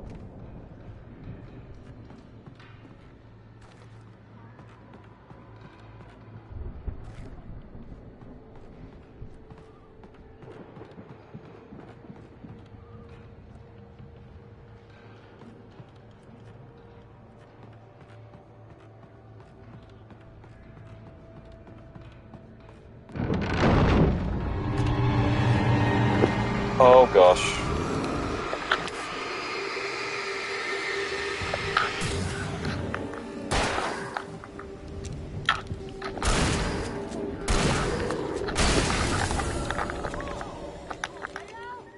I'm good. Keep your eyes open, okay?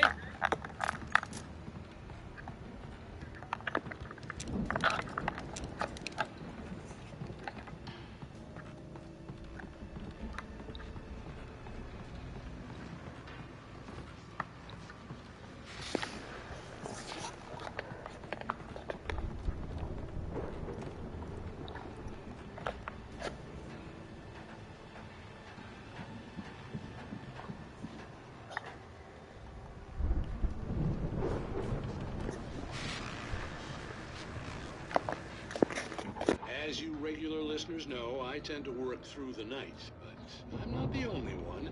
Deputies Mulligan and Thornton are taking a couple of moments off their busy schedule to join me here in the studio.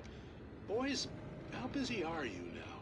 Deerfest is almost here, isn't it? I bet that keeps you in business. Pretty busy, yeah. Actually, Pat, we've been real busy with other stuff, which concerns an ongoing investigation. We can't talk about that, Thornton. I wasn't gonna say anything. I was just saying we got, other irons to fry. And how would you compare your workload to last year's? Things have seemed relatively peaceful to me, but people do tend to get a little wild this time of year. Oh, it's wild, Pat. It's pretty wild. There's been all sorts of trouble this year. Vandalism, fighting, public disturbances. A lot of people gone missing, too. Yeah, it's pretty much the usual stuff, Pat. Just, a lot more of it. Now, is it just me, or does Deerfest get wilder every year? People seem to be more drunk, at least, or they start earlier and younger. Oh, it's definitely not just you, Pat, but... Definitely, Pat. Hey, I'm talking here, Thornton. Oh, shoot, I lost my train of thought. Not just me. Oh, yeah, it's wilder, Pat, but actually most of the trouble seems to be coming from grown men. People who ought to know better, Kids are doing fine this year. Well, that's nice to hear at least. Boys, I want to thank you for stopping by. I'll let you get back to your patrol. Sure thing, Pat. Yeah, sure thing, Pat.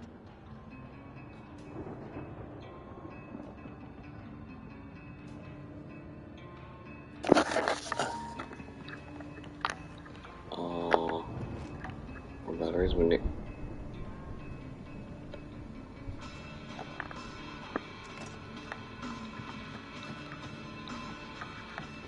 Alright, let's get up here now.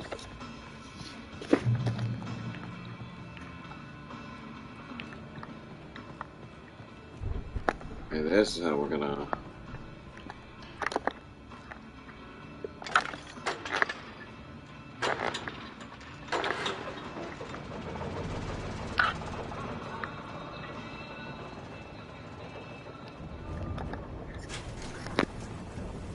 See the building that had to be the Andersons' home on the other side of the field. It wasn't far now. I wasn't worried about trusting the ramblings of two burned-out geriatric wrecks. They had the goods.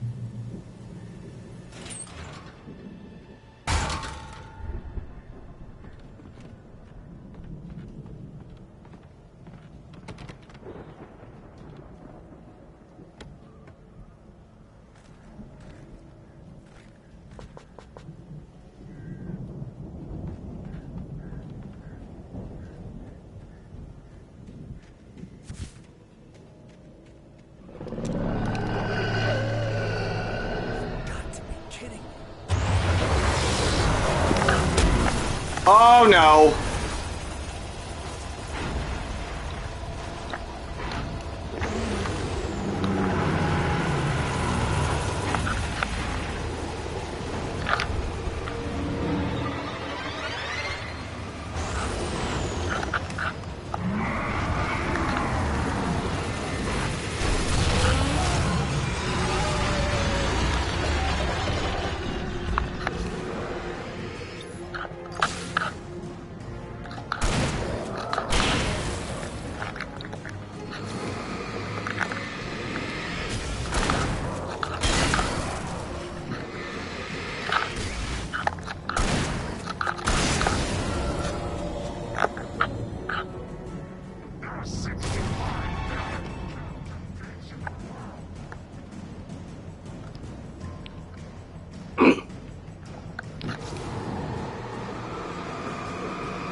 Okay, it's a little flashy here.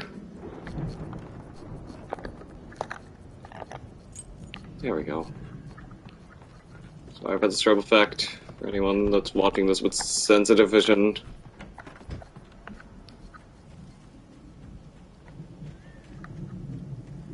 Al? Is that you out there, buddy? Yeah, it's me. Hang on. Hey, let's go, man.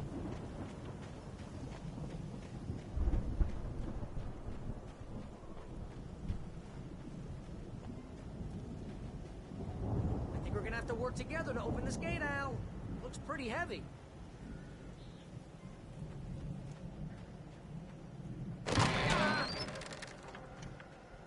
Hey, I think that's the farm on the other side of the field. We're almost there. This farm is a crazy place for crazy people. We should feel right at home then.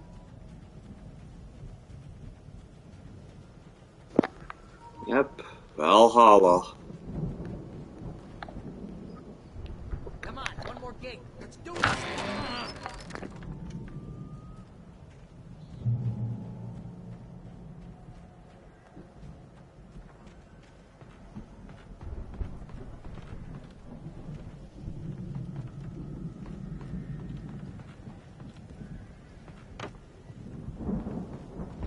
The lights are out. I guess we better check the fuse box.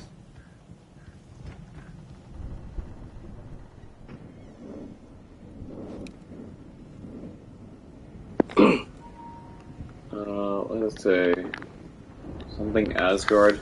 There's like something above that word. In the Valley of My Shadow.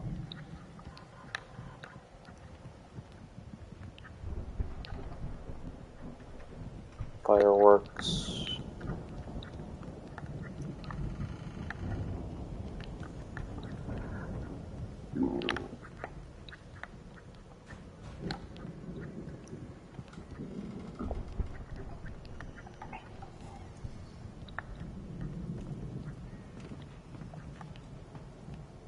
A little stage and house. The power downstairs was out, but I was sure I could fix that at the fuse box.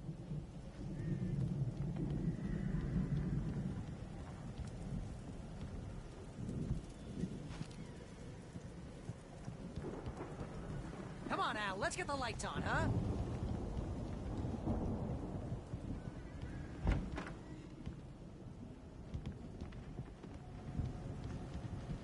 You know, this place looks kind of lived in. I thought the Andersons were in the booby hatch. Yeah, I don't think they keep too close an eye on them at the clinic. They seem to slip away a lot so they can get wasted. No kidding! Those guys sound awesome. Old gods know the truth. Damn it, Barry.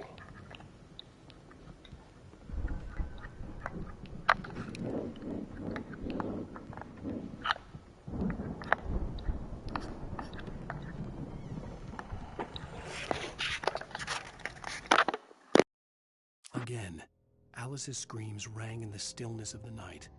I saw myself run toward the cabin, flashlight in my hand. I followed my past self. I was an out-of-body observer, a time traveler in a crazy drunken dream. This was the beginning. The night Alice had disappeared. The mystery of what had happened during the missing week was about to reveal itself.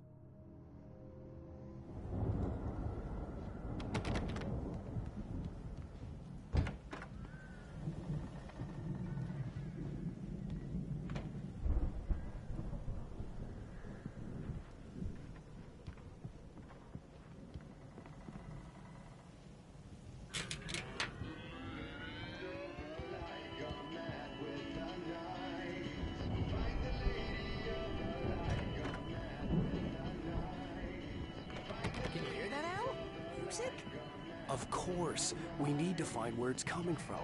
That's the message the Andersons talked about. That's the whole reason we're here. Lady of the Light? Oh, that's gotta be... What's-her-face? The crazy lamp lady from the town. Cynthia Weaver. Right! Must be.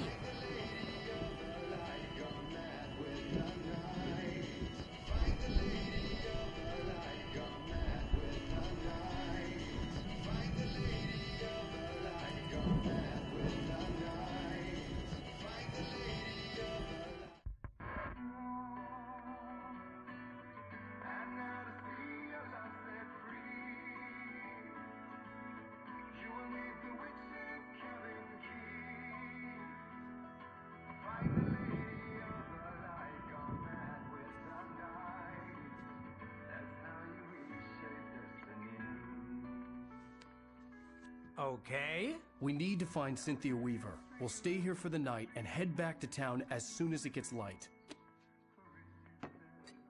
Hey, Al. Lots of hours before dawn. Might as well get some rest. And by rest, I mean drunk. Come on, Barry, this is... Yeah, what the hell?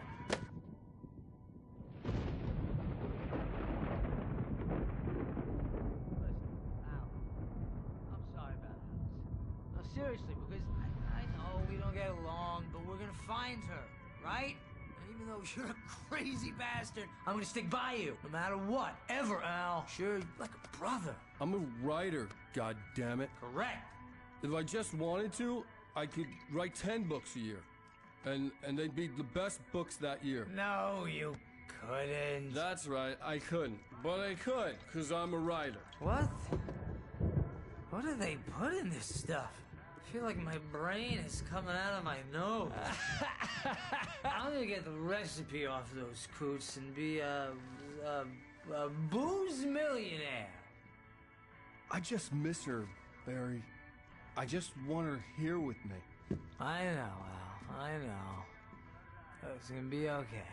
We're gonna make it okay.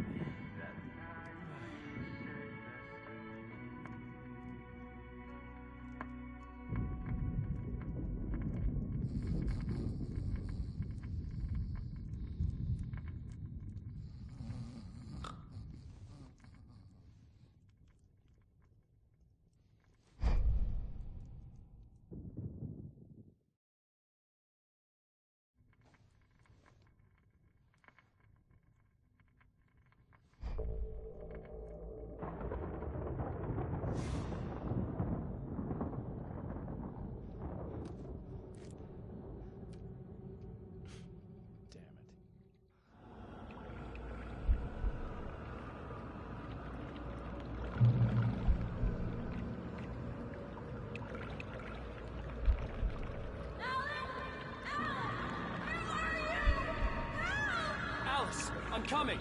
It's all right! I'm coming! It was a crazy, drunken dream. And yet, it was more than that. It was the truth.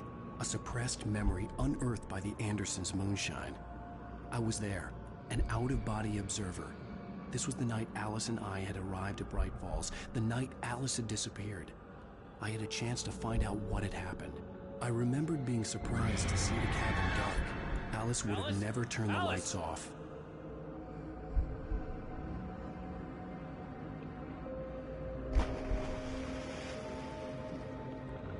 I remembered thinking I caught a glimpse of her form underwater, sinking into the darkness. Beyond this lost memory, there was nothing.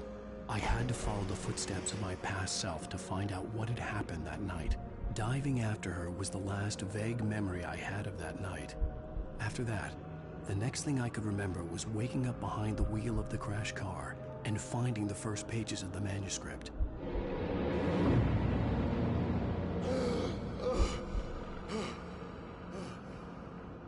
I couldn't find her in all that blackness. I must have thought she drowned.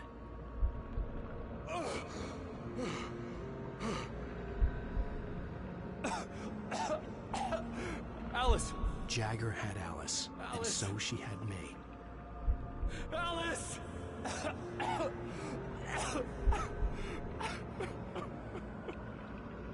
I'd been easy prey. Look at the cabin. Is there someone in the window? Alice? Maybe she didn't drown after all. Maybe she's inside. Alice! Yes.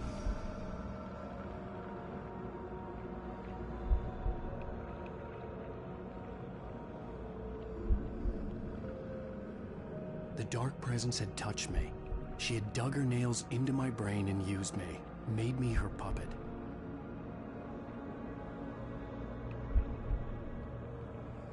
She must be here somewhere. Maybe upstairs in the study. Alice! Yes, that's where she is.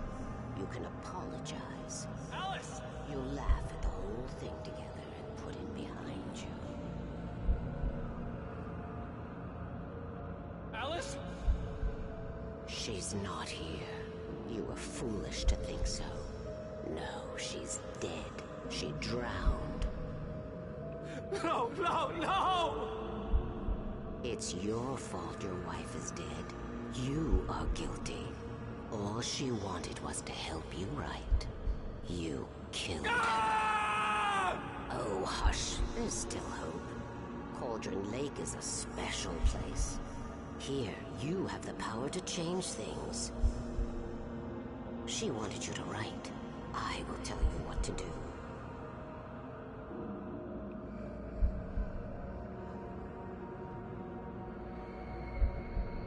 You can write her back. The story will come true, and all will be well again. She had Alice, and the manuscript was the ransom for her.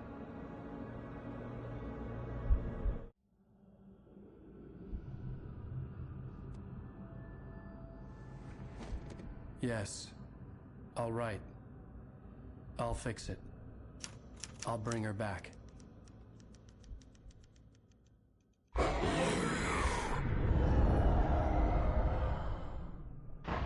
No. I wrote it. I remembered it all now. In the dark, I'd written for days, a week, almost a complete manuscript of a novel entitled Departure. Jagger had been my editor, whispering in my ear, making sure that the unfolding story would make her more and more powerful. I thought I was saving Alice. Even with the cobweb she put in my head, some part of me had been aware enough to write my escape into the story, to bring a light into the cabin to release me before I could finish, to interrupt the horror story before the ending, where darkness consumed everything and everyone. Zane was weak and far away, but I had written him into the story, and his light had been enough to set me free. It isn't here now. I'm here because it was written. I brought the light to set you free. You must hurry. It will know I'm here. It will be back soon. It stole the skin of my Barbara a long time ago. She looks so old.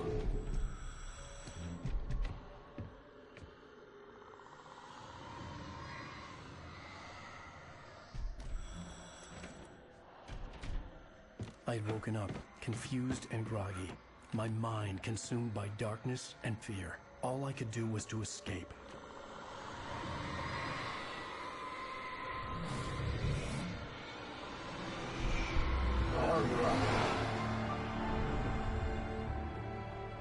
The week spent in the cabin had taken its toll. I was barely conscious, and fading fast. It had to have cost Zane terribly, thrown him even deeper into whatever dark place he now haunted. But he had managed to weaken the dark presence, kept me safe that night.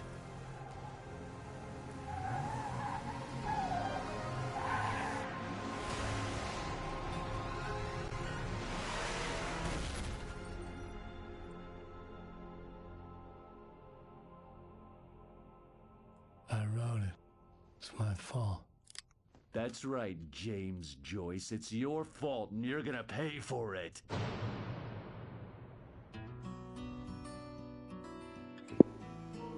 A lot of revelation. Because, like, I was already starting to picture, like... It was starting to already, like, I was starting to piece it together with, like, when I kept seeing him on the TV. And I was like, oh, that explains it. Because, like he said, he missed an entire week. Making sure that the unfolding story would make her more and more powerful. Some part of me had been aware enough to write my escape into the story. Together we can create something absolutely wonderful. The lake, it does something to the works of art created here. It makes them come true. My mom gave me this old light switch. The clicker. Alice is being kept in a dark prison. I need to find Cynthia Weaver to fix this. It's your fault, and you're gonna pay for it. Well, we're expecting a record crowd from the neighboring counties. Naturally, we hope to break the record set by last year's Moose Fest in our neighboring town, Watery. Ladies and gentlemen, some people have asked me, what's the big deal about Deer Fest? And I think that this sums it up. It's about friendship and community. We've got a great party coming up, but let's try to hold it in until tomorrow and get through the night in one piece, all right? I have it. Someone will come for it when the time is right. Thomas said so. He wrote it. The key is insurance. It's my job to keep it safe. Safe in the light. What was in the light?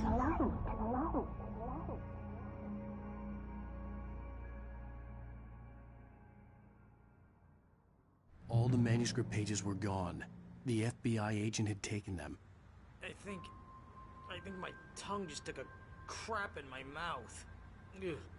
Oh, wait, we're in jail now? Al. Al, this is not good. That about sums it up.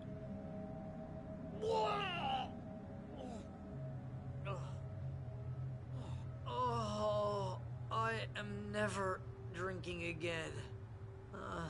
I need to talk to Weaver. She's the one in the song. The Lady of the Light.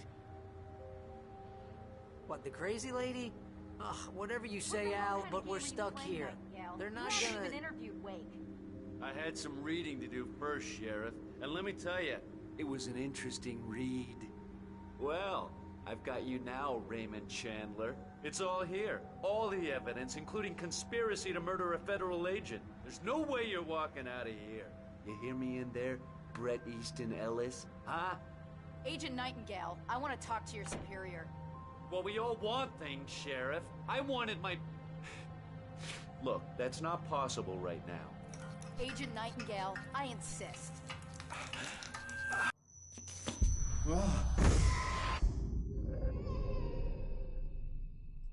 Wake, what's wrong? Lady, are you stupid? It's a trick. It's an obvious trick. Okay, I've had enough of this crap.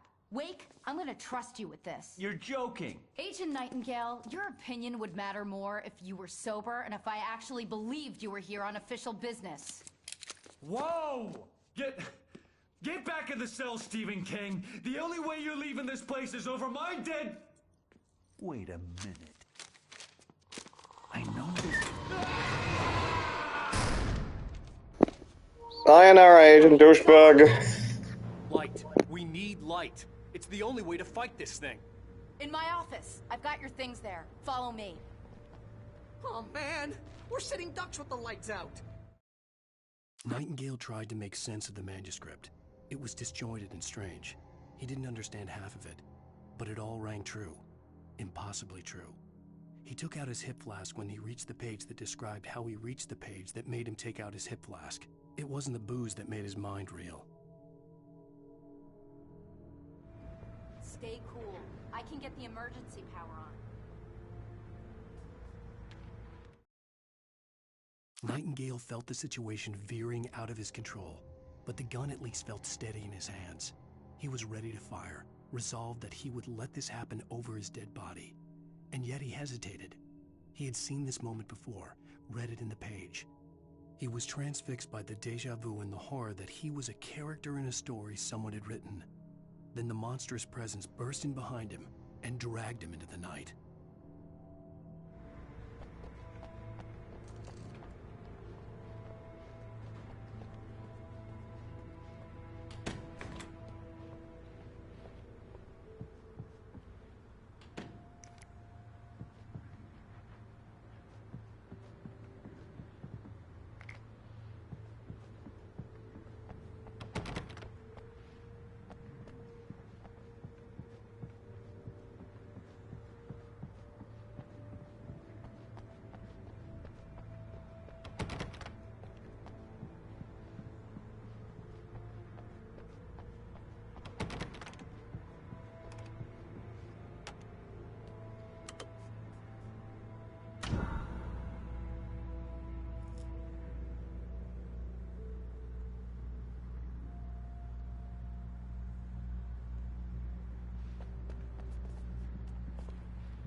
All my things must be in here then. Here are your things. Wake, what do I need to know? What do you need from me? They can be hurt in the light, only in the light. And I need to find Cynthia Weaver. She can help me stop this. Light. Check. Cynthia. She lives in the old decommissioned power plant. I can get you there pretty quickly in the rescue chopper. Come on, let's get back to your friend. Wheeler, I need you to stay here. What? No. We're going to fetch our ride, but I have friends who need to be warned about this, and I can't be in two places at once. I need your help. Well, okay. Here's a list of people and phone numbers. I need you to call them and tell them you have a message from me. Night Springs, okay? They'll know what to do. Night Springs? Like the TV show? Gotcha. Oh, hey, that radio guy is on the list. Maine. Who's Frank Breaker? He related to you? My dad. Hey, is this like a secret society? Can you do this?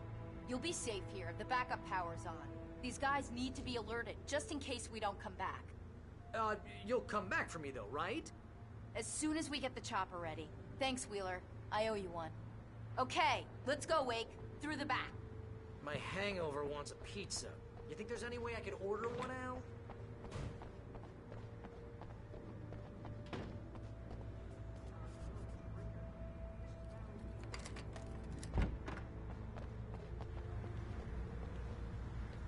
Oh, hell. Whatever took Nightingale must have broken the gate controls.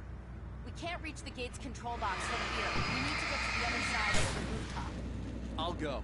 I'll open the gate for you once I'm across. You stay here in the light and cover me, Sheriff, okay? Are you sure?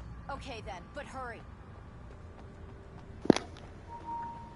Alright, now I remember when I was, when I did play this years ago when it first came out,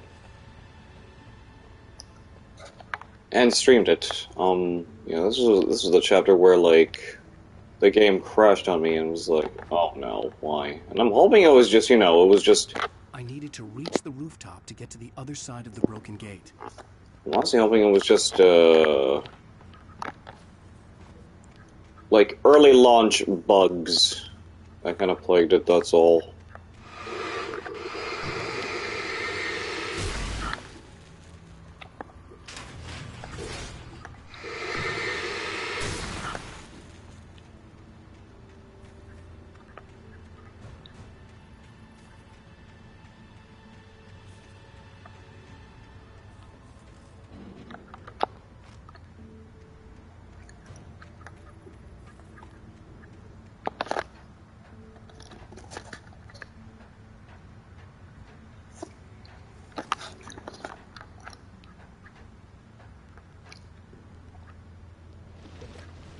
Was definitely around here.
Hey, Sheriff! Your password. Night Springs? What's that all about? It's a stupid joke we have. That Bright Falls is the original inspiration for the TV show. The town can get weird at times. Never this weird, though. You need to bypass the damaged control box. What am I, an electrician? Hold on!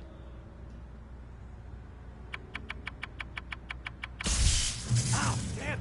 That's smart. Good job, Wade. Okay, stick close. Our first stop is the town hall. The keys to the chopper are there.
be something around here, right? Probably not.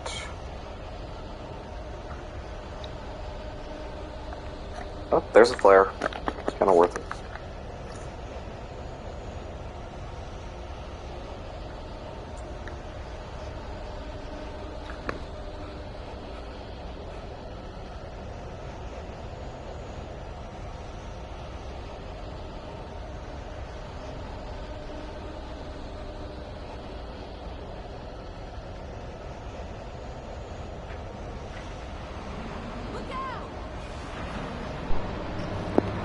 Uh-oh, not the truck with the float.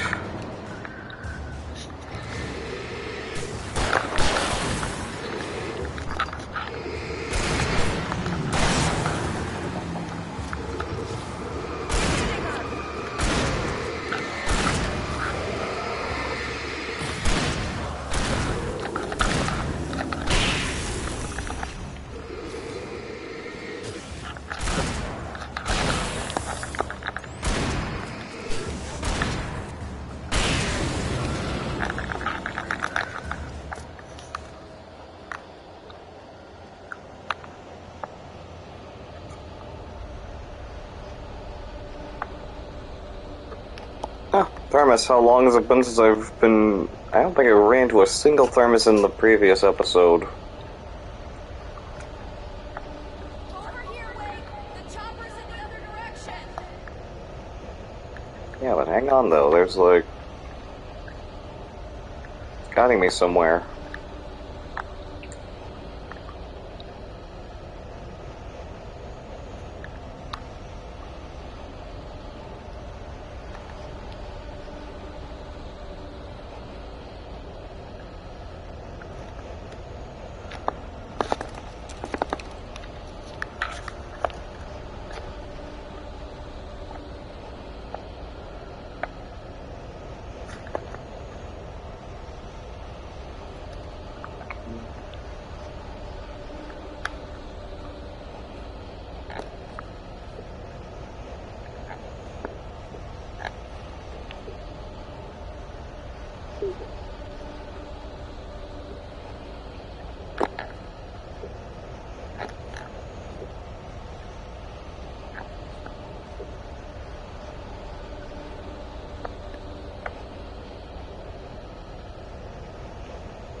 Right, let's go. Ow.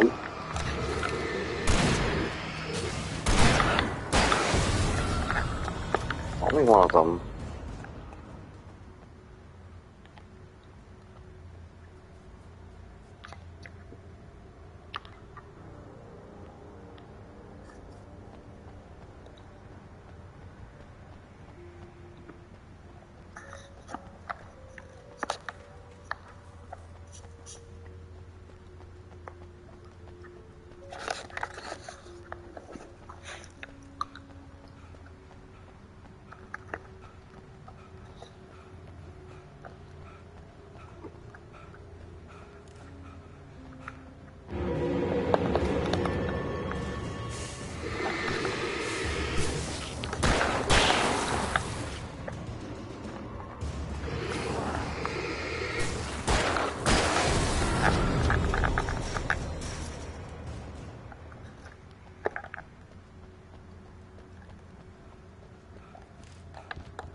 Oh, it's the diner.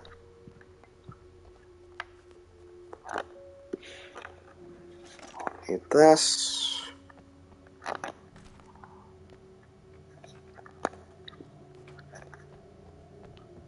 I'm gonna want explanations, you know. For example, what the hell happened to Rose? She's seriously messed up now.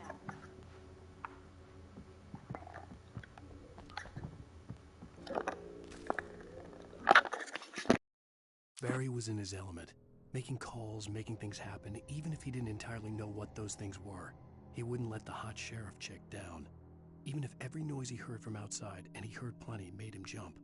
He had only paused to text Al a message, told him to hurry up. Suddenly, Barry froze in mid-dial. A window broke somewhere in the building, and then the lights went out.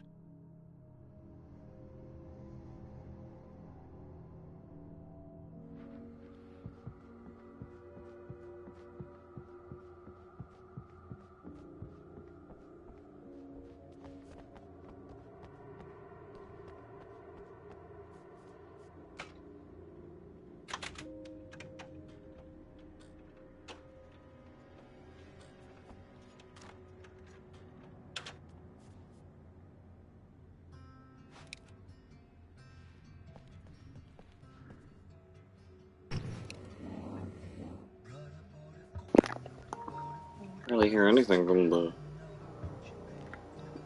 Oh, it's playing something, but I can barely hear it.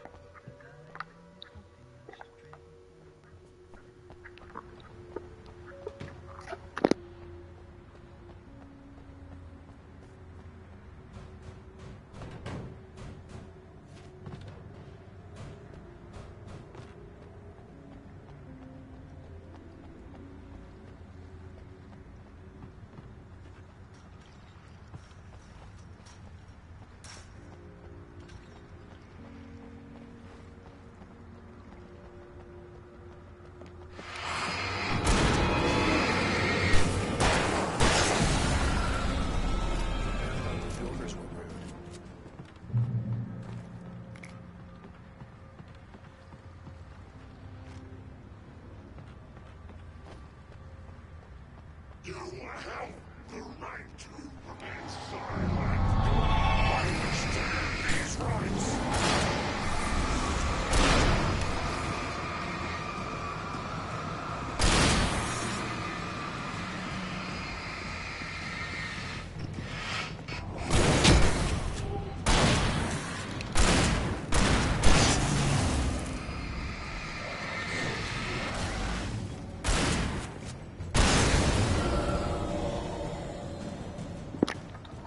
I wonder if she's using a pump action.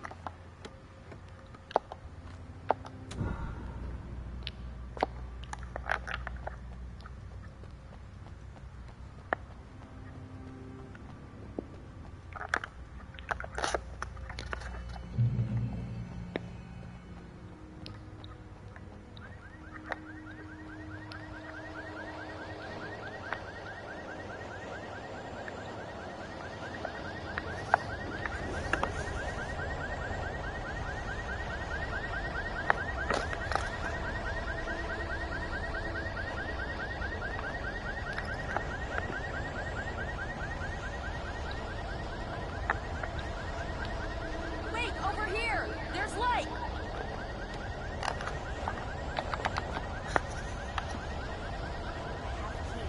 Watch my back. Oh. Definitely. It's an ambush.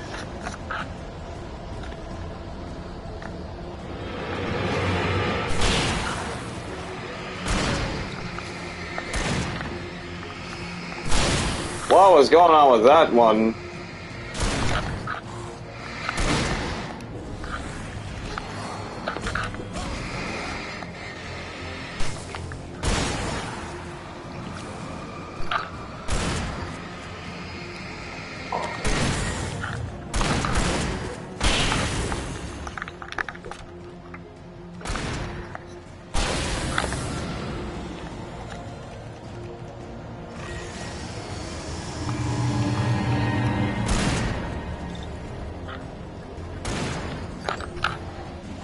Oh no, another chainsaw one.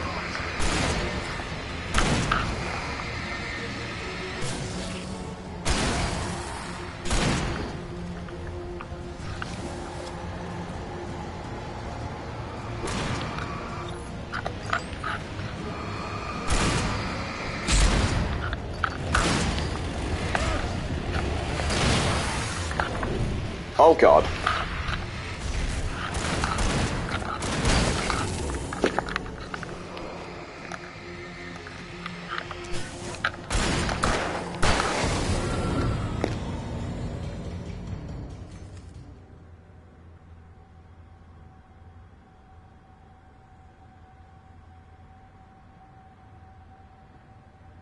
Let's go, Wake.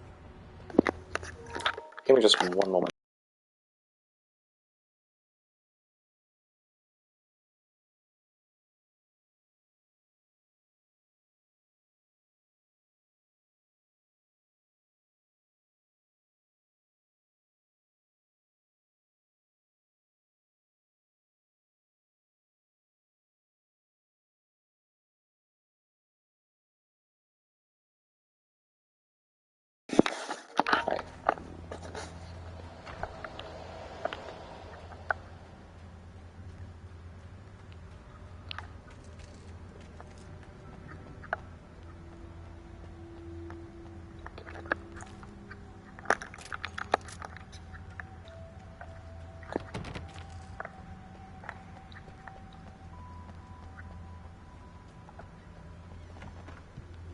Okay, someone's messed with the fuse box here. You should be able to jury-rig it while I find the keys. I already got electrocuted once today.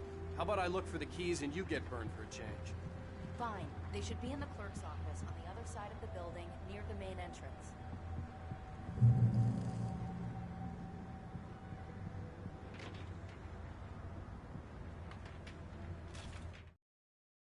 The darkness that wore Barbara Jagger's face was furious. The story in the manuscript had been making it stronger all the time, but now the light had set the writer free and hurt it, weakened it. It was only a matter of days before the dark presence would be strong again, but meanwhile, it would be difficult to recapture the writer.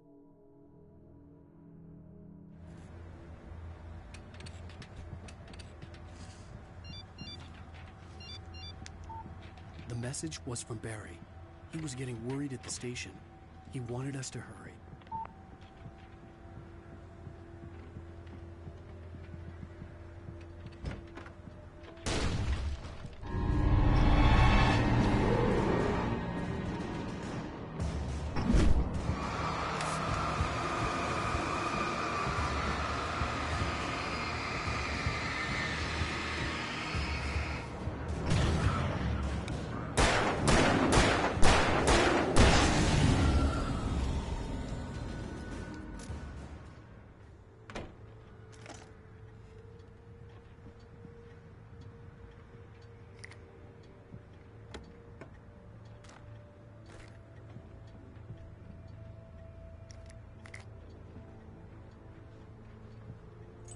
Okay, Sheriff, I got the keys.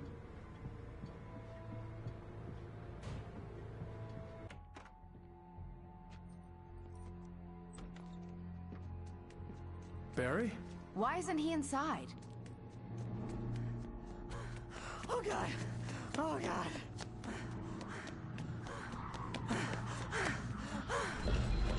Barry! Look out! Barry, move! Ah! Barry! He made it inside, Wake. He's okay. The storefront's blocked. Come on, Wake. Let's go around. We can meet him in the back.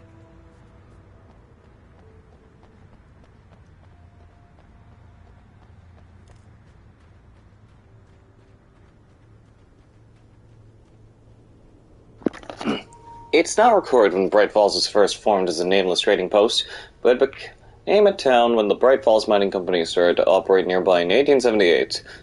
It was then Hubert Biltmore, a fur trapper, and Amos Gunderson, a pioneer from Tacoma, decided to build a post office, saloon, and hotel, all operating from the same building.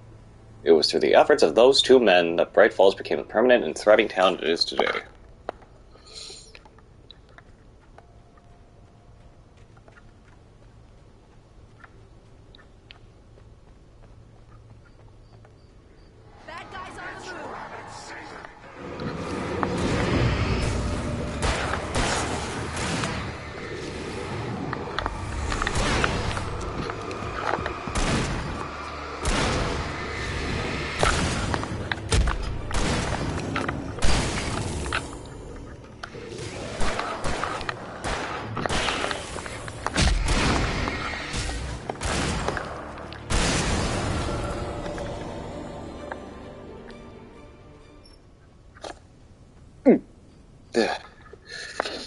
Sorry, nose is kinda Getting a little itchy.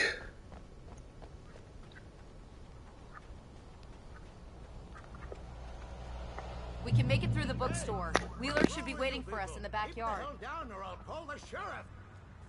Oh, hi, Doc. I've got it. Don't worry about it. Sarah, about time somebody showed up. All the shooting in the air is idiotic. One of these days they'll kill somebody. And over Deerfest. I know. Go back to bed. He's got a point, Wake. Look, this town can't take this.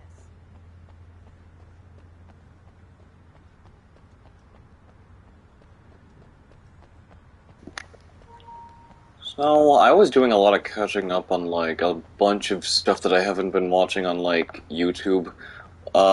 One series being, Matt McMuscle's Wahapon series, and one of them, of course, was on this game. And I actually had no idea that, midway through development, that this almost became an open-world game. And, like, heck, they even had a gameplay demonstration of what could have been Alan Wake from at E3 many years prior to its official release. They're really taking advantage of your presence here, Wake. I heard they're selling a lot of your Alex Casey books. Right now, I'm not a big fan of my own writing. Cynthia Weaver worked hard, following her obsessive rituals, sometimes fighting them, always giving in to them in the end. She haunted the halls of Bright Falls' abandoned power plant. She marked her caches with light-sensitive paint that could only be seen by eyes that had been touched by darkness and saved by light like she'd been. She was preparing defenses and supply lines for the war she knew would come. The war between the forces of light and darkness.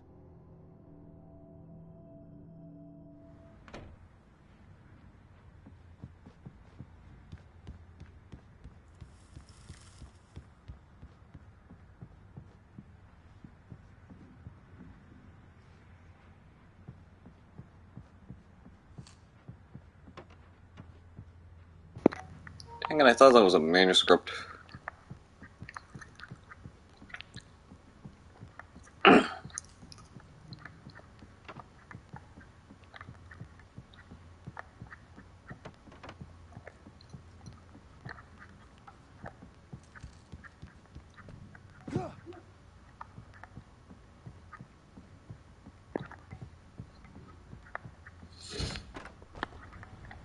I don't see Barry. Look, Wake, maybe that's him. That's the way to the chopper.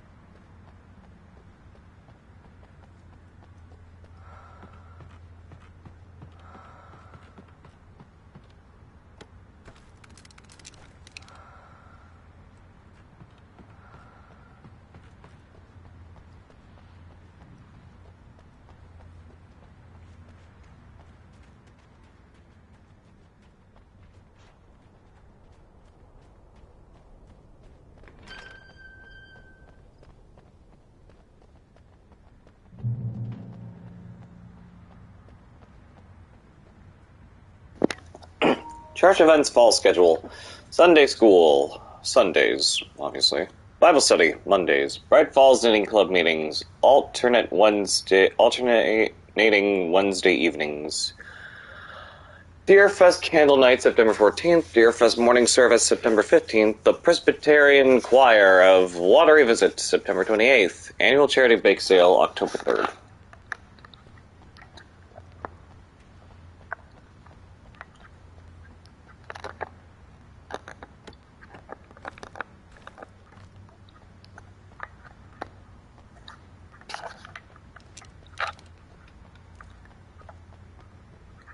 What else is here?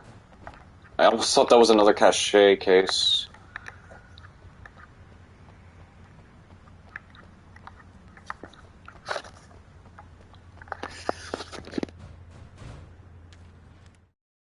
Barry got back to his feet inside the Bright Falls General Store and dusted himself off.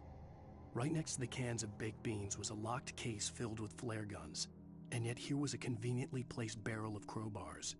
Barry's smile widened as he realized that this was the classic movie scene where the hero had to gear up and arm himself to the teeth. Barry threw himself into the role.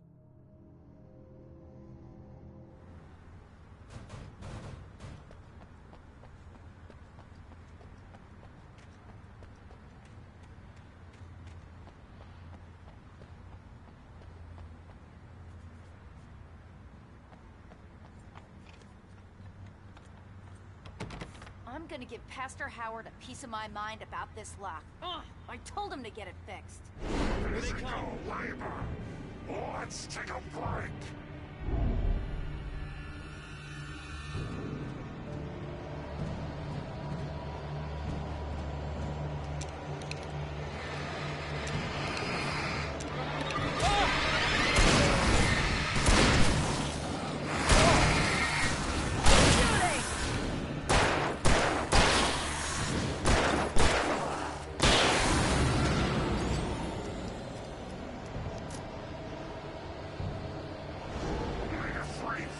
Acids are good for your heart. I love how the Taken are just providing so much, like, factual stuff.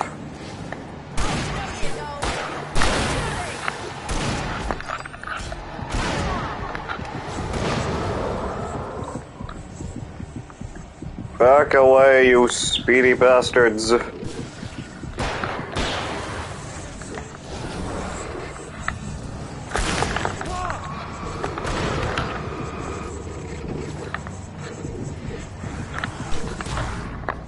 Are you kidding me? Ugh, these guys cheat. Right, now I gotta get all this stuff. Oh, hey, look at this. I didn't even notice this other stuff here. What? Get the rifle, please.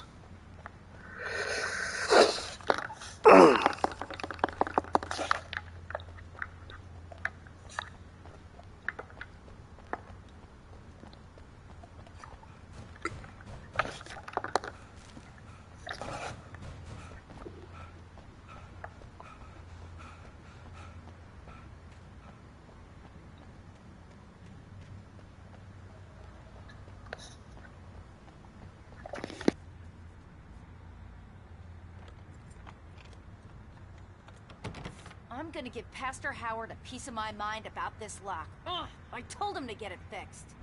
Physical labor. Let's take a break.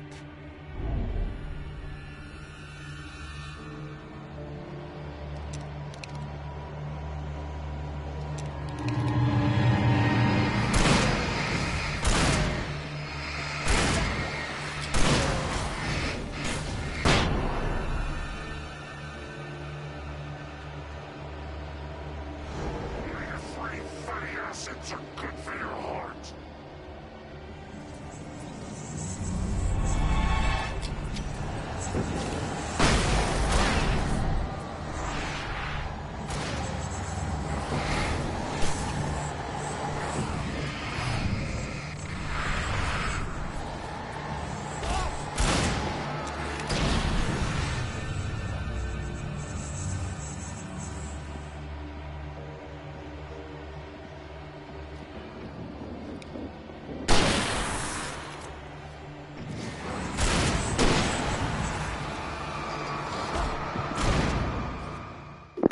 Bruh, what is it with these assholes?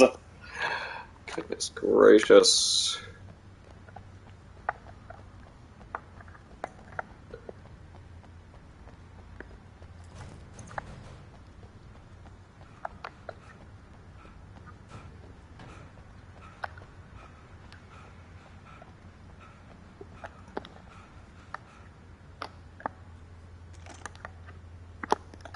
Just frickin' swap it already. You know what? At this point, I'm just gonna use the frickin' Flarkin on those speedy motherfuckers. The moment I see them again, I'm blasting them with this shit.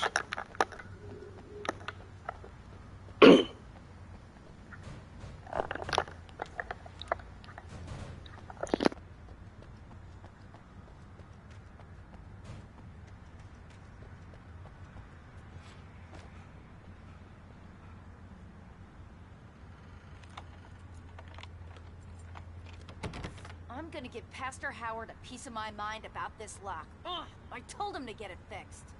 Physical labor. Let's take a break.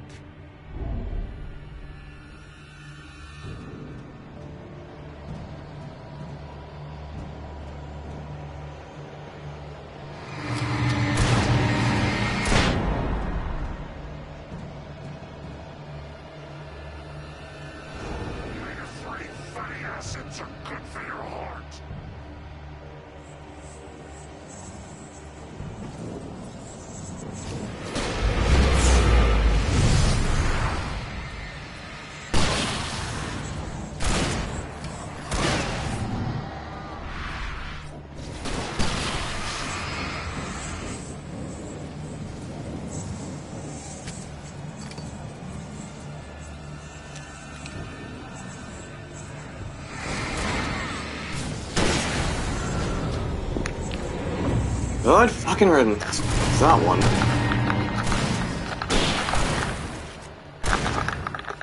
Oh boy, there's still more. Die, bitch!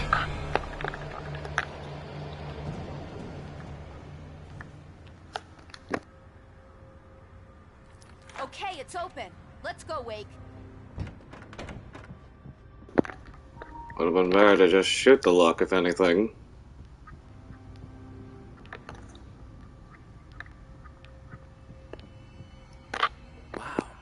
We keep them lit all night long on the night before Deerfest. Why? Well, it's tradition.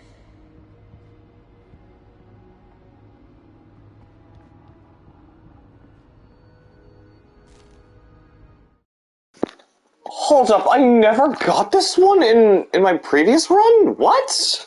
How did I miss this one? For it to be free, the Dark Presence needed the writer to finish the story. Again and again, the story let it get frustratingly close to the writer without letting it capture him. It was bound by the events depicted in the manuscript, but it could pursue the writer indirectly, put others on the task, and stop those who would help him. It took over everything in its path, made them its puppets, and sent them after Alan Wake. Now, how many am I missing now? Okay, it's just the... I'm just now missing the nightmare difficulty ones. We're almost there. We'll have to go through the basement to get to the parking lot. Yeah, there's no way going through the crypt will turn out to be a bad idea.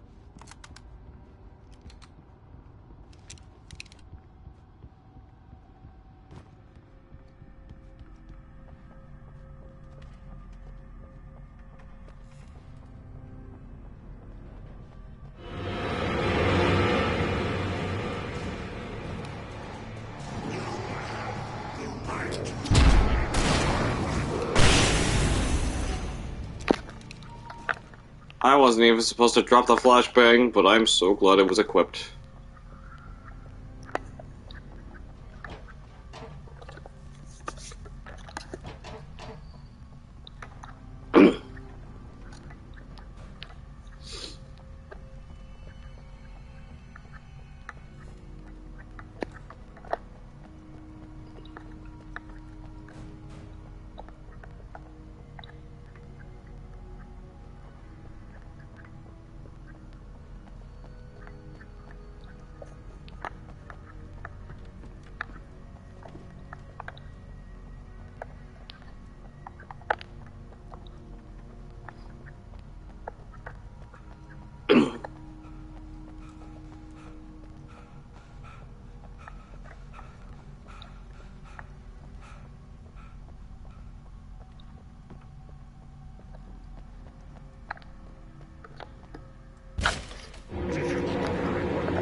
Nope! Oh, wow. Guess that one saw the light, huh? You didn't like that one? A tough audience. Well, I got plenty more. What are the Christmas lights for? Protection, man. Like garlic against vampires. Vampires. The helicopter's just across the parking lot and up the hill. Come on! Barry never fails to impress.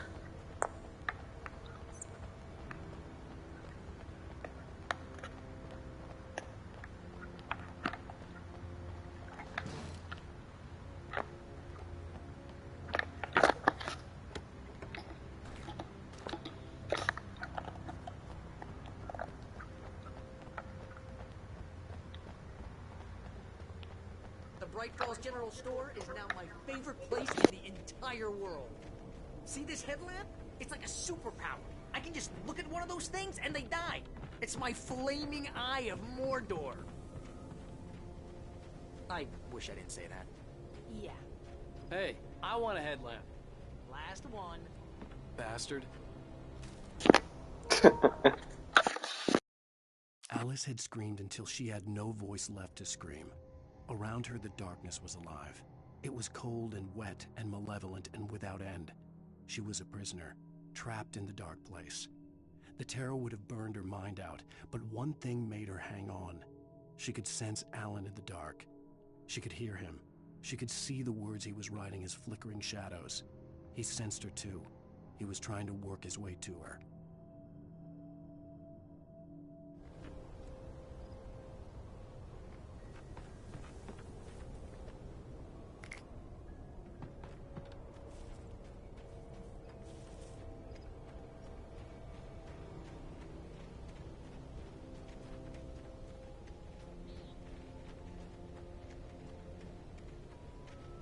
Someone throws a damn school bus at your head and you're about to take a helicopter ride with someone who may or may not have a pilot's license, you're cleared for departure to Night Springs.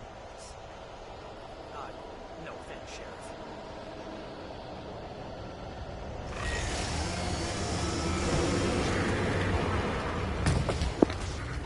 That didn't even look like he cut it in a straight line.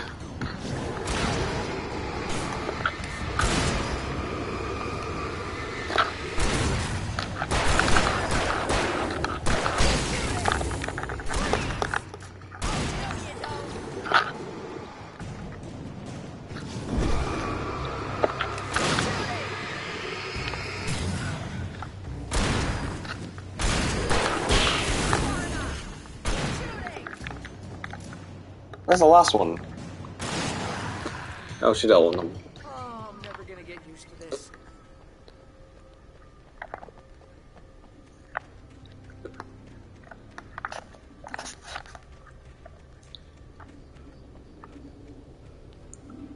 The helicopter's just up ahead.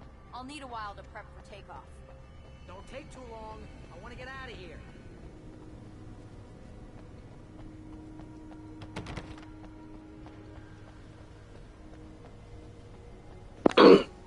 Oh, I remember this. Okay, yeah. We're about to be in for another fight here.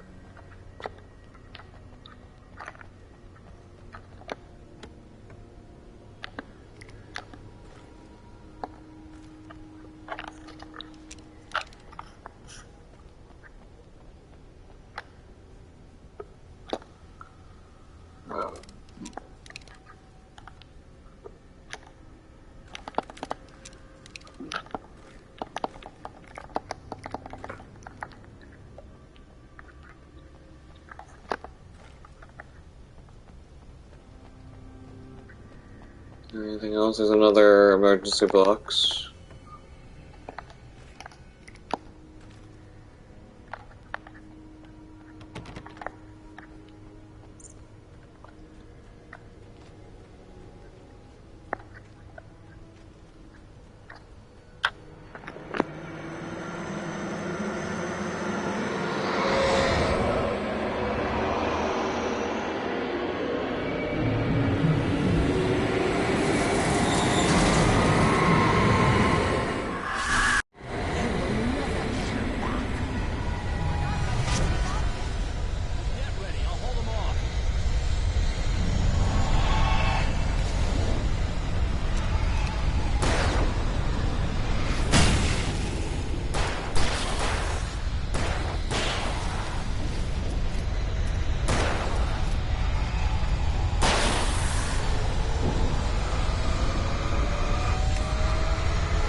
Oh god. Come on, where are the rest of you?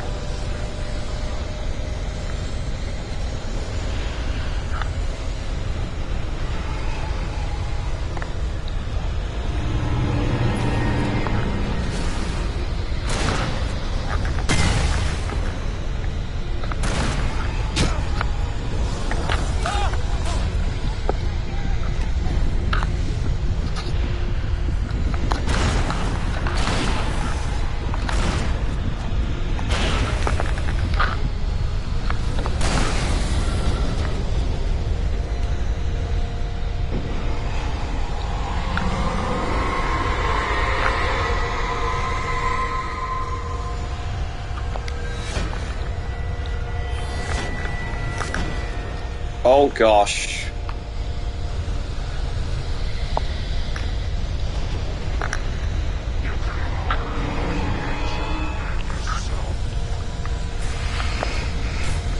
Oh, I really do wish that you just landed on...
Go!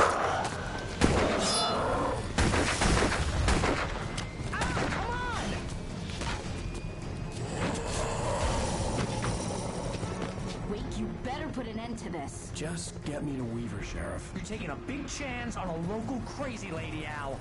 I hope you're right about her, or we can kiss this town goodbye.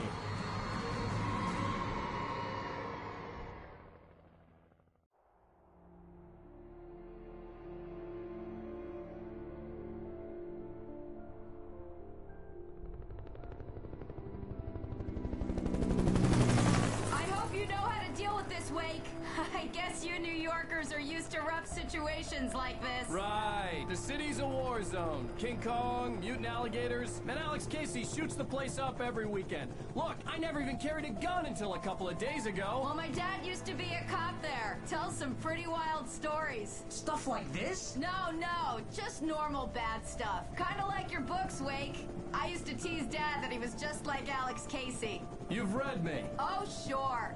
You're a pretty good writer. A little heavy on the metaphors, maybe. Nobody's ever said that before. We're coming up on the power plant. See the lit building over there? And that's the dam further up the river. I can't land here. I'll take her down the road across the river. Just get me there, Sheriff.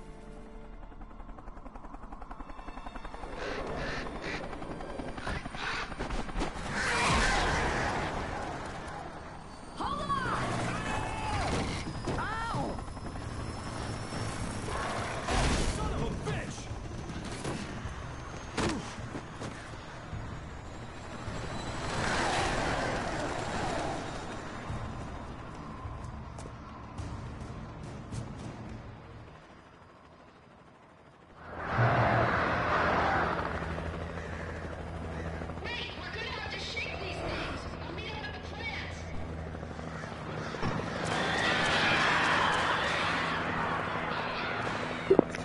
Of course, all that stuff that I got, and I don't even have a single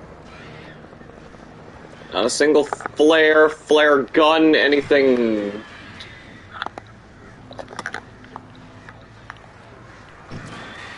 Let me just shut my light on these bird-brained bastards.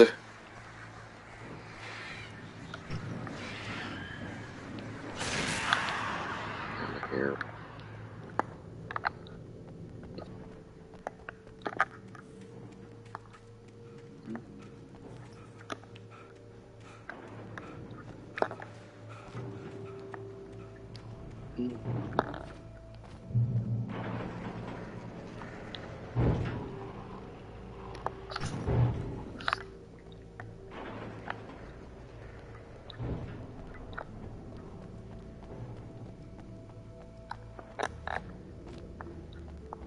I had to do something about the chain for the door to open.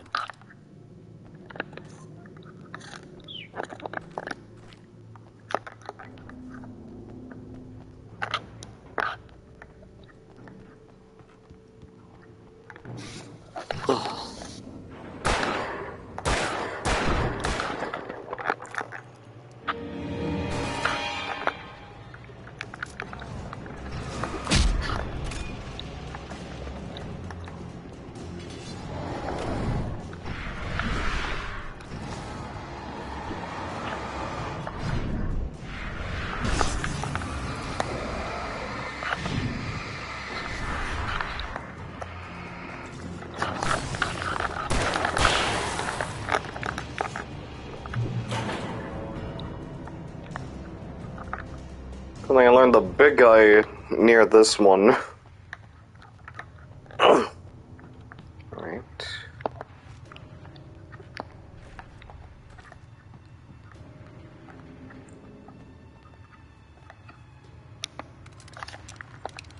This makes up for it.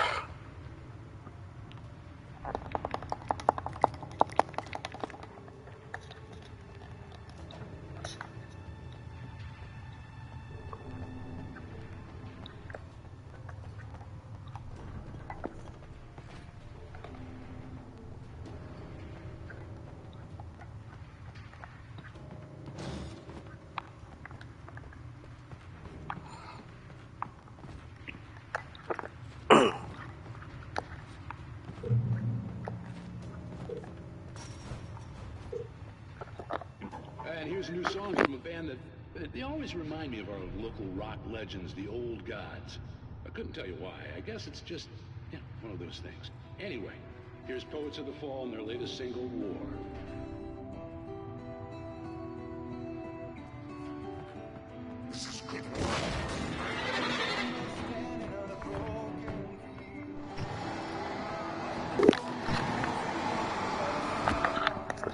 Oh gosh.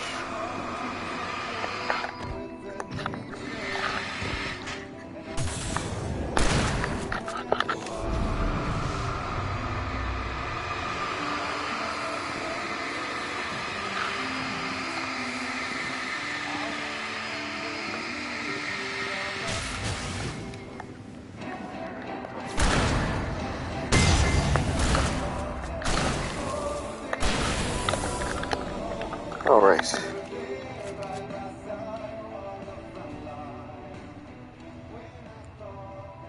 God, I hope that's... Oh, it's not copyrighted.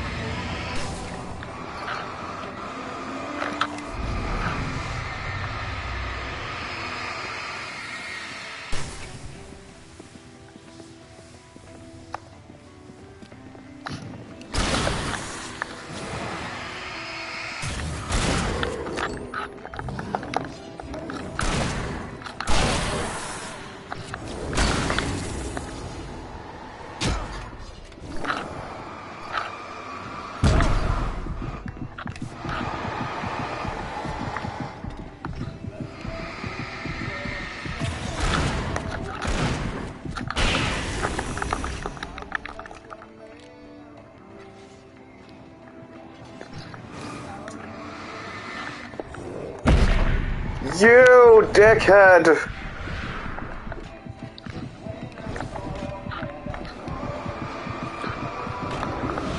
Oh no, was that my last flare? Damn it! Back the hell up! Back the hell up! Ugh.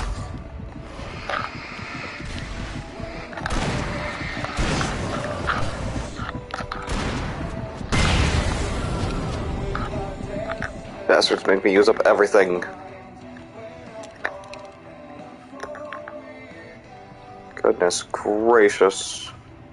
I could have been using these.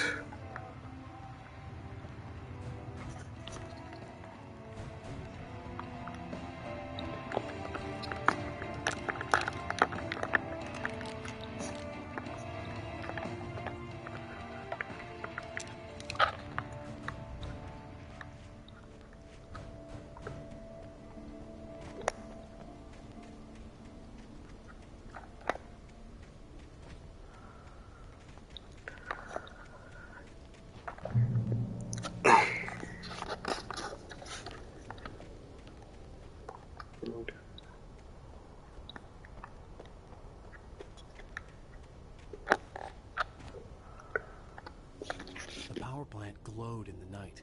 It was close, but I had to find a way across.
Oh boy, I'm about to be in another May situation here.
Hey, wait, no.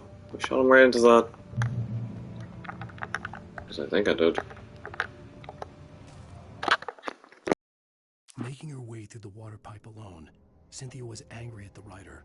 Foolish young man, taking unnecessary risks. And the way he broke the rules. Didn't he understand what was at stake? Since the terrible days in the 70s, she hadn't wavered once, as hard as it had been.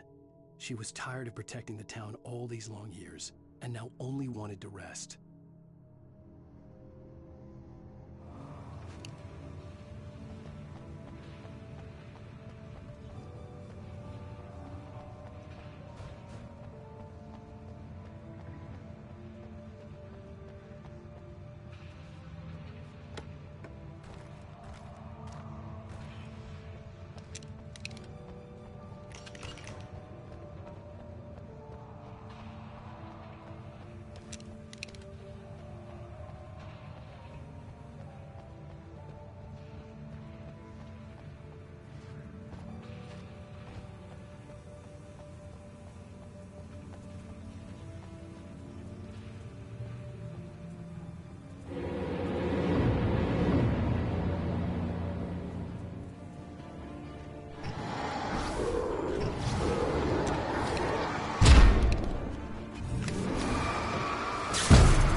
Those motherfuckers pushed me into the damn wiring stuff. Damn them to hell. Okay.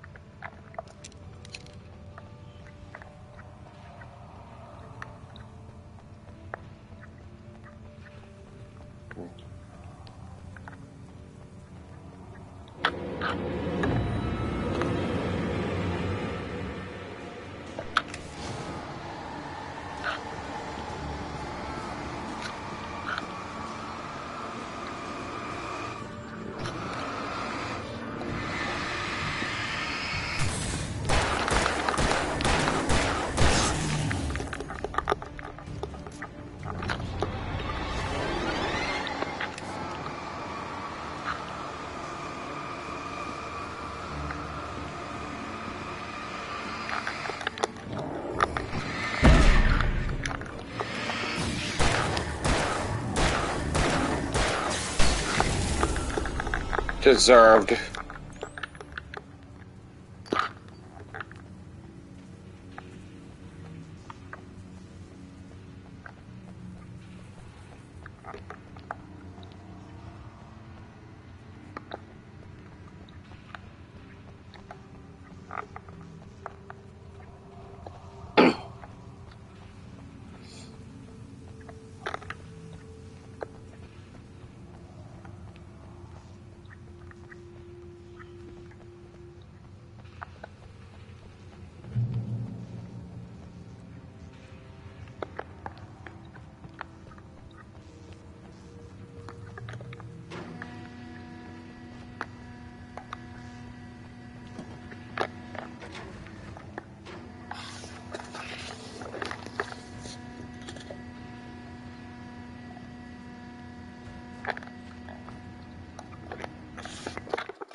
The story I had written in the cabin had come true. Touched by the dark presence, I had written a horror story, but the end was still missing. The story was incomplete, and the last unfinished page of the manuscript still sat in the typewriter in the cabin study. If I could get back there, if I could read the page, then I could write my own ending to this story and save Alice.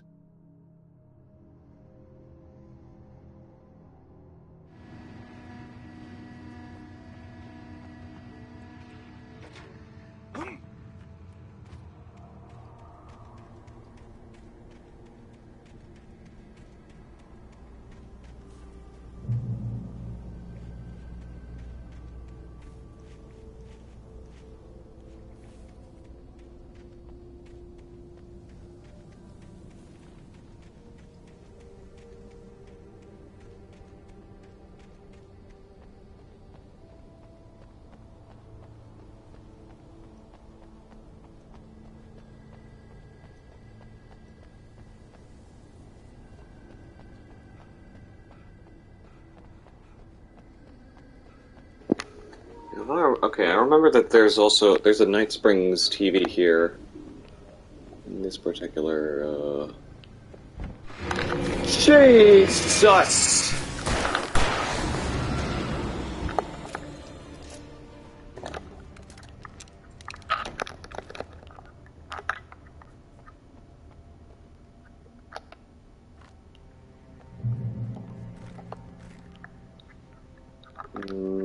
Okay, I was wrong. Instead, this is for the bridge.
This is where the Night Springs TV is.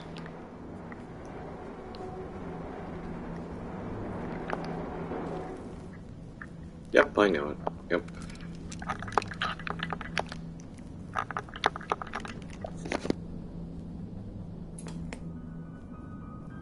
Are we men dreaming of being butterflies, or butterflies that dream of being men?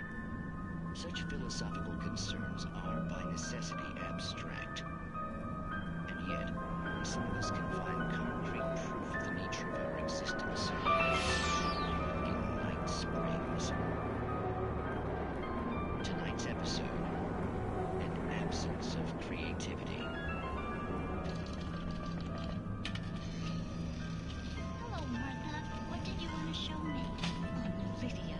Thank God you're here. Please, it's in the basement. Yes, it's called Night Springs. Also, welcome, Blodia.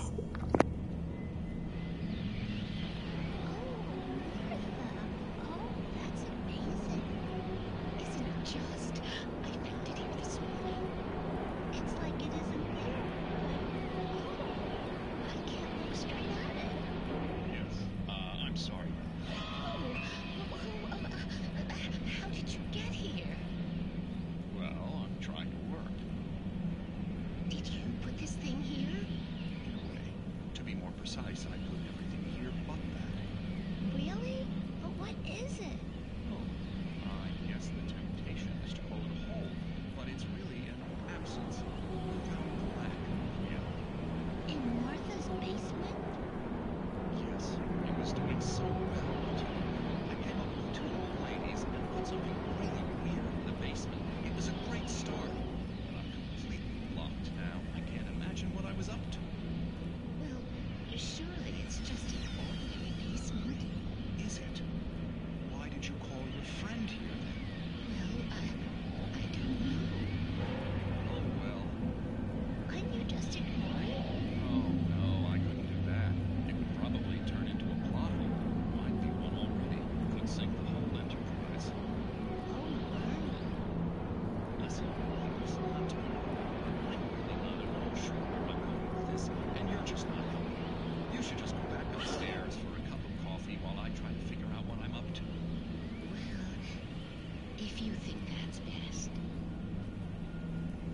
I should just stop here.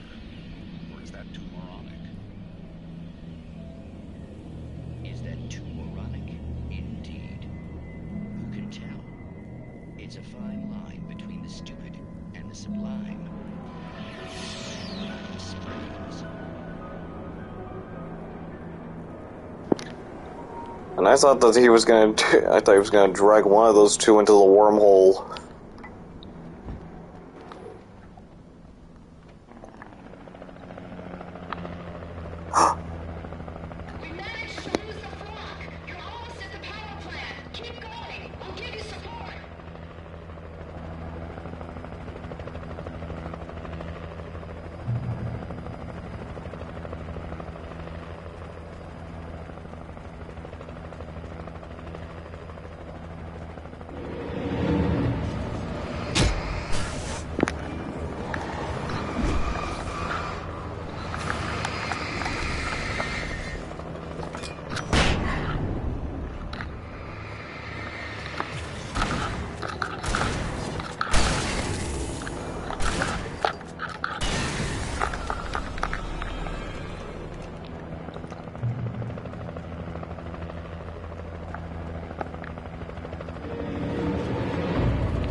Wait, why am I just doing this when I could just... Oh, god damn it.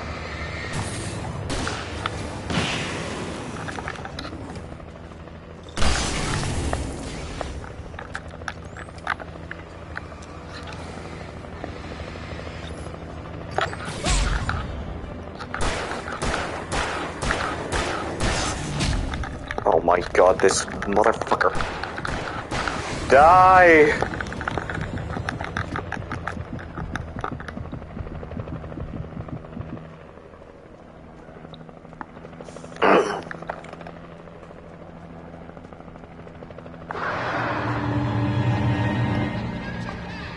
Oh no!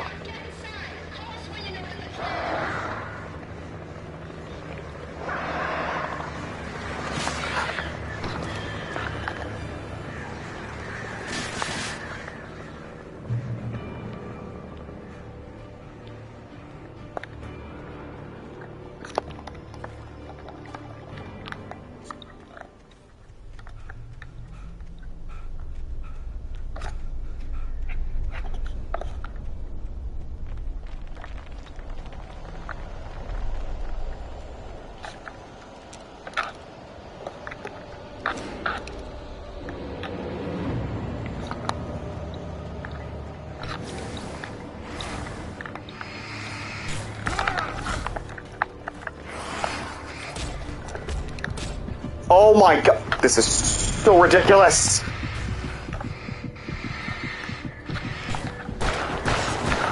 Die.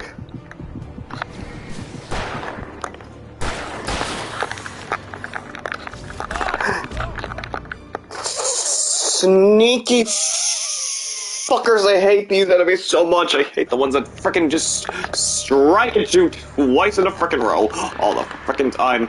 Hate them! I hate them! Oh, man. That's it. One flare gun shot left. I'm gonna use it on all four of those stupid...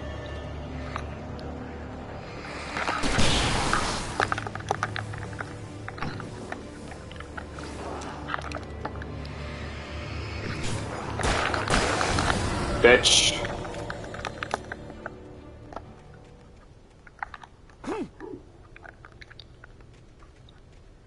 I recognized the logo on the power plant sign. I'd seen a version of it painted all over the area, signifying hidden caches of supplies.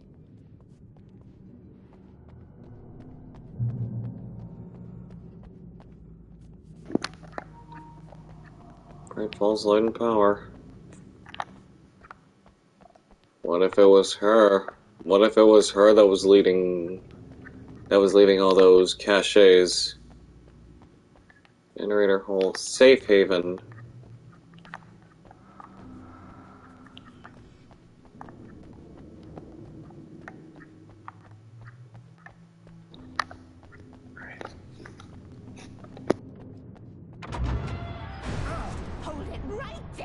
Miss Weaver, Cynthia, I'm a friend. Prove it! You knew Zane, Thomas Zane. You're the Lady of the Light in the song. You can help me. About time. Young man, I've been waiting a very long time for you. It's in the well-lit room.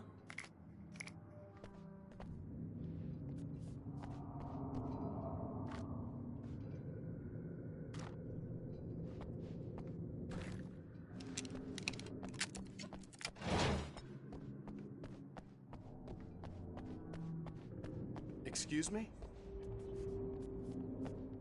What you need to drive the darkness back. The well-lit room is at the dam. I built the room to keep it safe.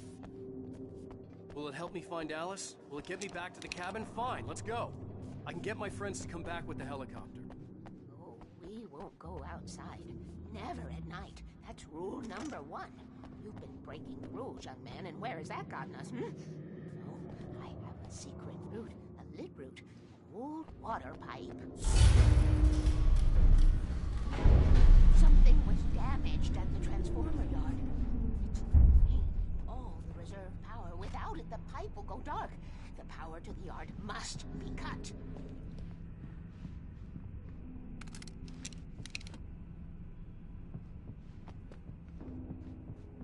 Let me guess. You want me to do it? Young man, you're the one who likes to break the rules. I can't be outside in the dark. The kill switch is outside.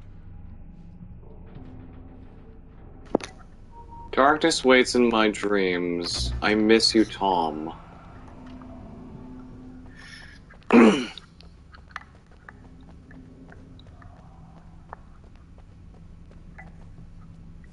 there anything else?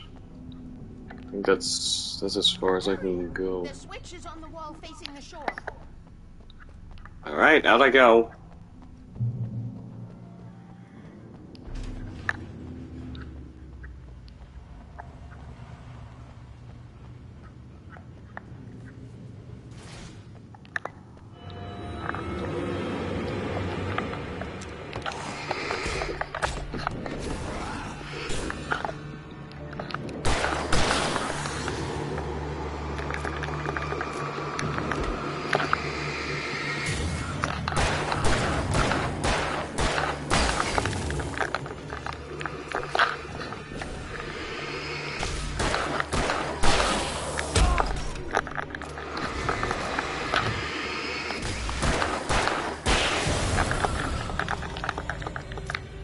Sent me to cut the power to the transformer yard.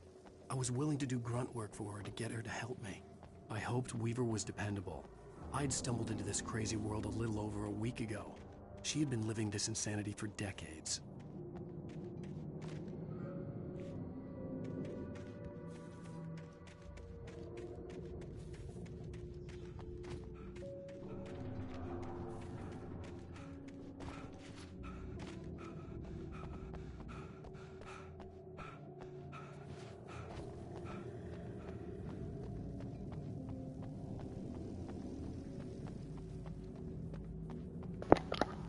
Darkness waits in my dreams. Speaking of dreams, I should tell y'all this, but just yesterday, I just, okay, like, it was around 5 to 6 a.m. I'm like, okay, let me just leave my door open just for a bit. I never leave my door open when it comes to me sleeping at all. And then, like, the one time I do, I end up having, like, these really weird dreams that happen that night.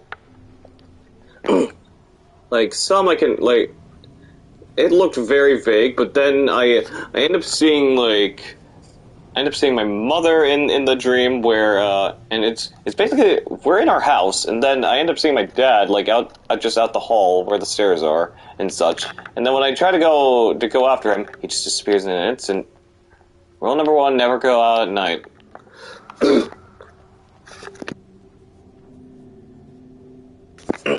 And then I thought I was awake. I thought I was awake because I then saw, like, because the door was still open. I thought I saw I literally saw my mom, like, pass by, like, she might have woken to get something. The power to the transformer yard. Now I had to find a way to reach it. But then what happened was something made its way through here, and I thought it was someone, but, like, I couldn't even see it clearly because I didn't have my glasses, and then... If I could figure out the gates... And then it just disappeared right before me. Floodgate controls.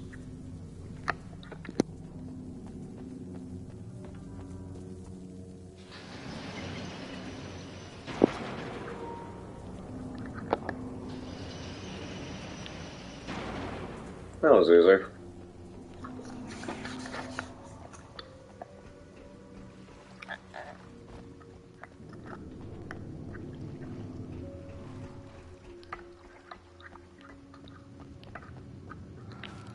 Rule 2, keep the lights on.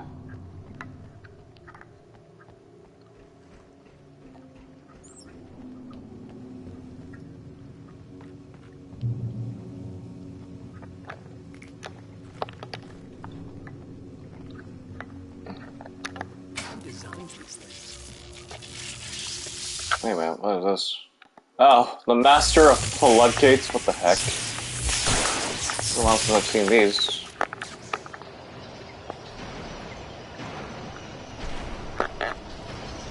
Okay, we gotta get back, we gotta get back.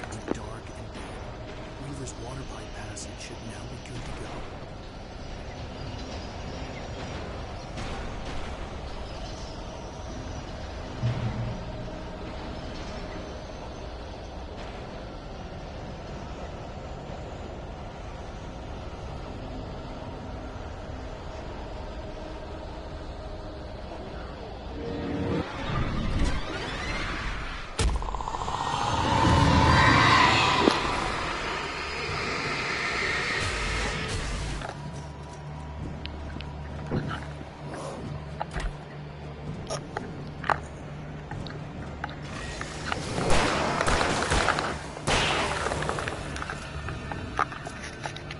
Yes, bro, I am just... Yeah, we're just gonna run it! Run it!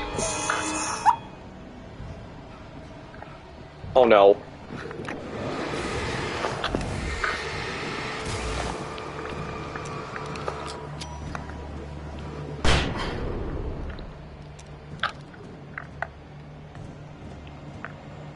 All of them? Nope.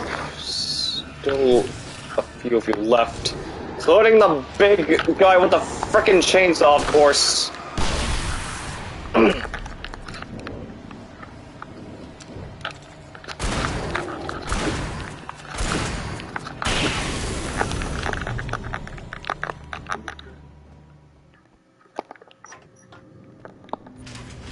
Oh, I could have just... Ah, jeez.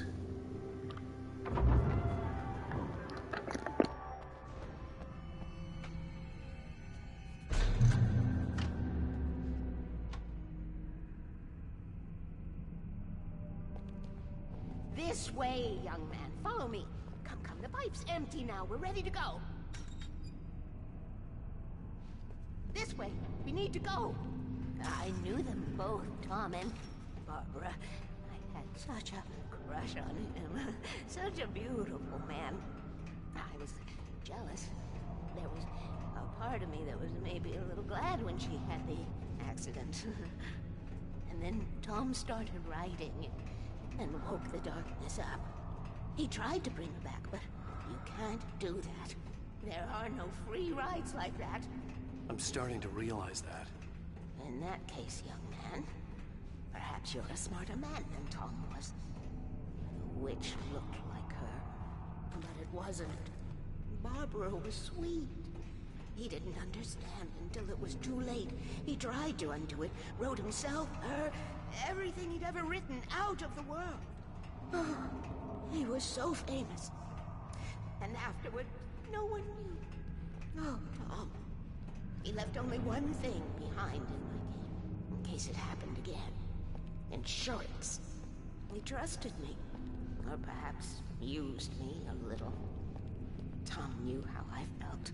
Knew I wouldn't refuse him. I built the well-lit room and put it there. It's been waiting for you. We are characters trapped in a story, and none of us will survive to see the end. If the darkness isn't stopped, she'll twist the story to her own dark ends. How do you know all this? Tom, that's the way he wrote it. He still talks to me in television, from beyond, from below. We have both been touched by the darkness, young man. He saved us both with light, but the darkness stays with you. Leaves a stain. This pipe will take us directly to the well-lit room. Okay, I need to call my friends, tell them where we're going. Hello? Al! Barry, we're headed to the dam in one of the pipes. Meet us there. Okay, I'll tell Sarah. It's Sarah now? Whoa! No! For the sweet love of... Barry! Barry! We gotta go see if they're okay. They're probably dead. You must reach the well-lit room. This is no time to be a selfish idiot. That's my best friend.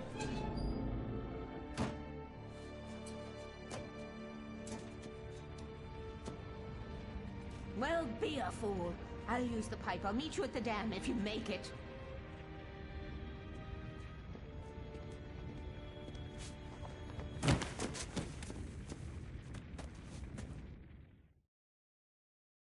At least I didn't have to worry about her.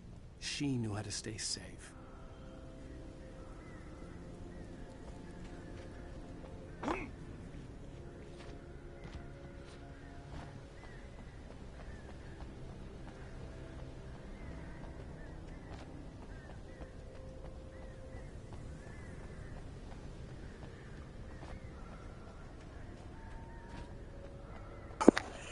A well-lit room.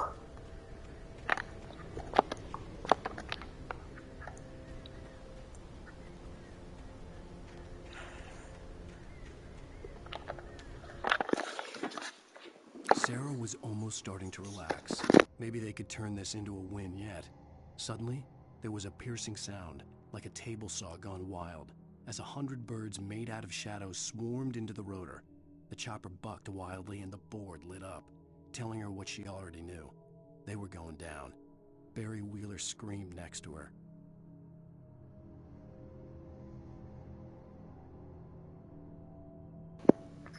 One moment.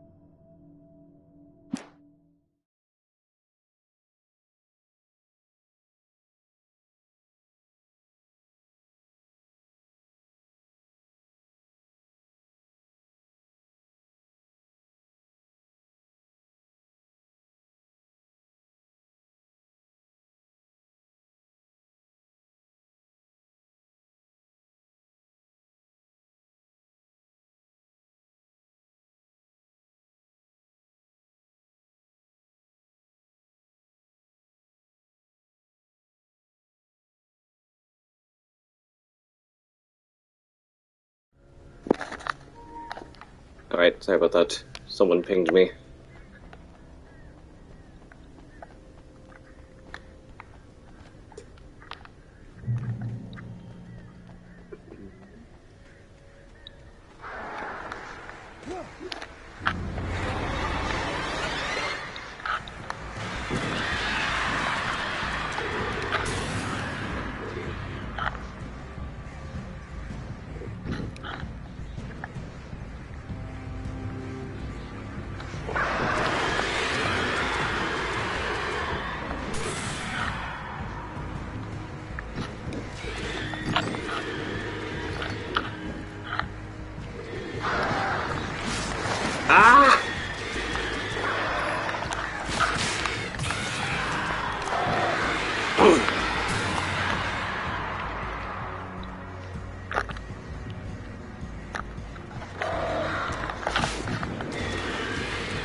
Not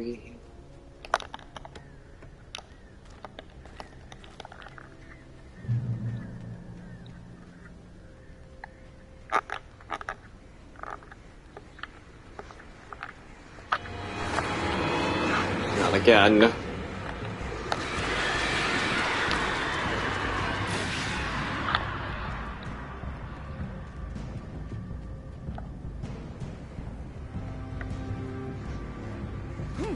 No! Why did I do that? Oh, please don't tell me I have to take on that first flock of birds again. Okay. No, I don't think I have to. This is the second wave.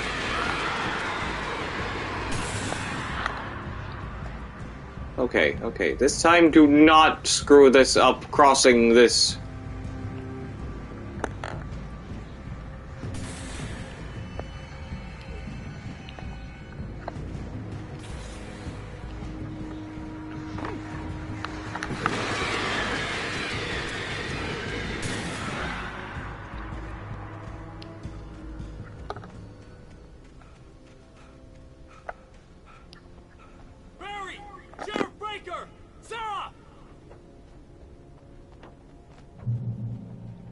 The crash site looked bad, but as far as I could tell, the wreck was empty.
I have a different ending in mind. Yeah, I'm fine. Thanks for asking. I knew you'd be all right. How's that? The Flaming Eye of Mordor? Laugh it up, funny man. Didn't we have somewhere to go? Weaver will meet us at the dam.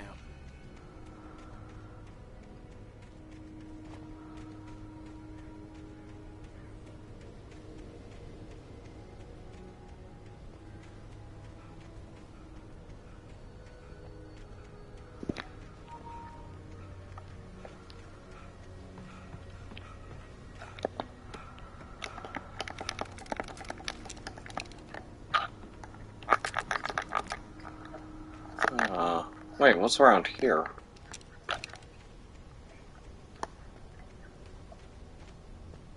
What the heck? This could have been the alternate path.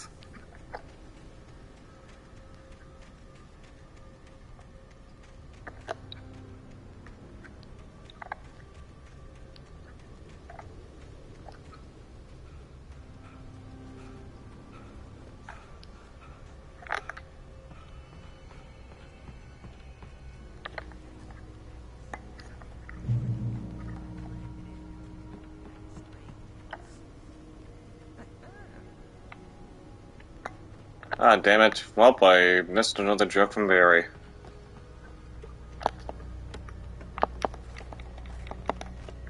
Oh, we made it.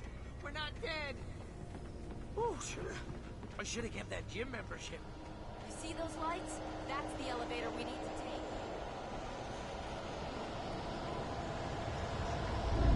You can't beat us certified.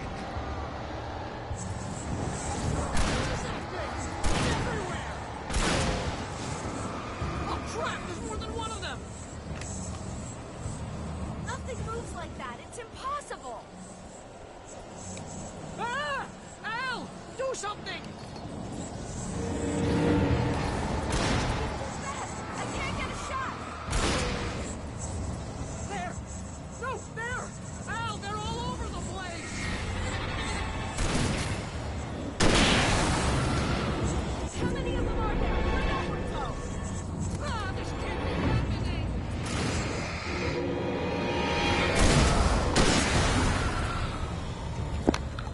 Tell me that was all of them. Was that it? Are we safe? That was... wow. I think we're okay. Hey, Al, I got a bad feeling. Let's keep our eyes open. We made it! We made it! Oh, jeez. Here we go again. Wait, call the elevator. I'm keeping watch. I think I hear something moving around.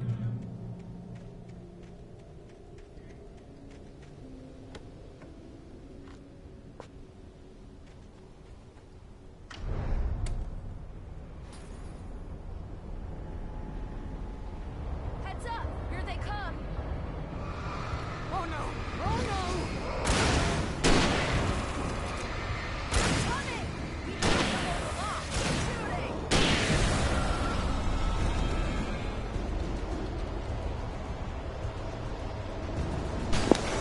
Barry, what are you doing over there?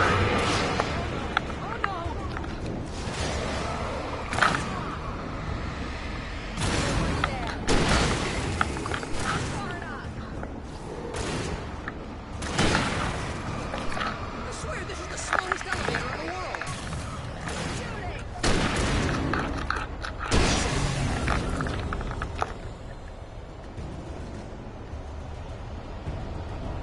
It's almost here. Just hold on.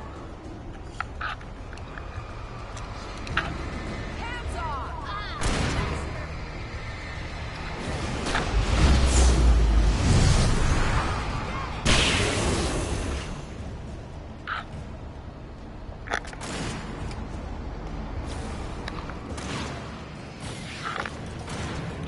It's here! Al, let's go!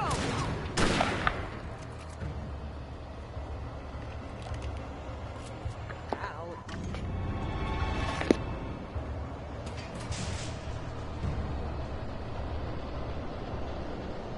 We're almost there. There's an entrance into the dam at the top. What's the plan, Wake? Well, Weaver's crazy, but she's got something Zane left behind. Something to fix this. Gee, could you be a little more vague? Thomas Zane? Seriously? Might as well be Paul Bunyan or Bigfoot. Yeah, well, he was real.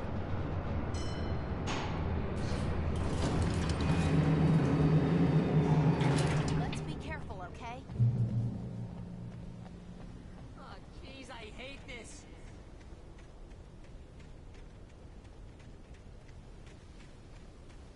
Okay, Wake. There's a button over there that opens the door.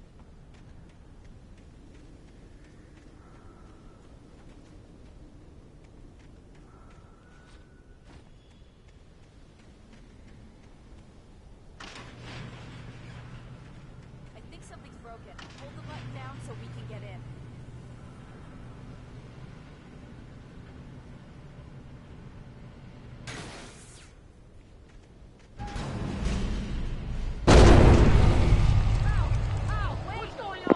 Oh, shoot. You guys go ahead and find Weaver. She should be in the dam now. I'll have to make it alone through the top.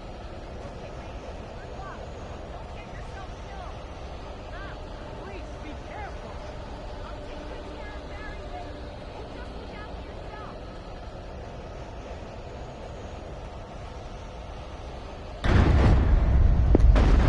Okay. Thank you.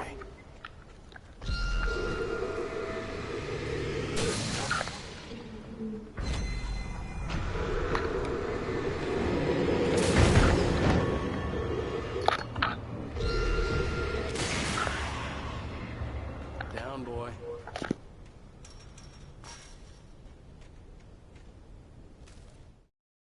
Thomas Zane knew he had to remove all that had made this horror possible, including himself. That was the only way to banish the dark presence he had unleashed and now looked at him through the eyes of his dead love. But he also knew that despite his best efforts, it might someday return. So even as he wrote himself and his work out of existence, he added a loophole as insurance, an exception to the rule. Anything of his stored in a shoebox would remain.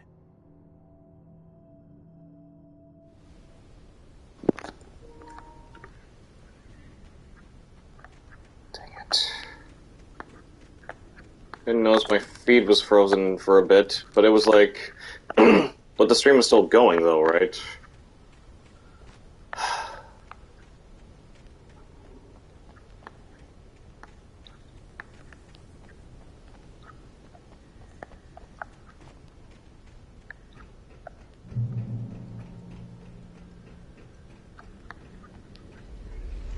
Oh god. Oh boy.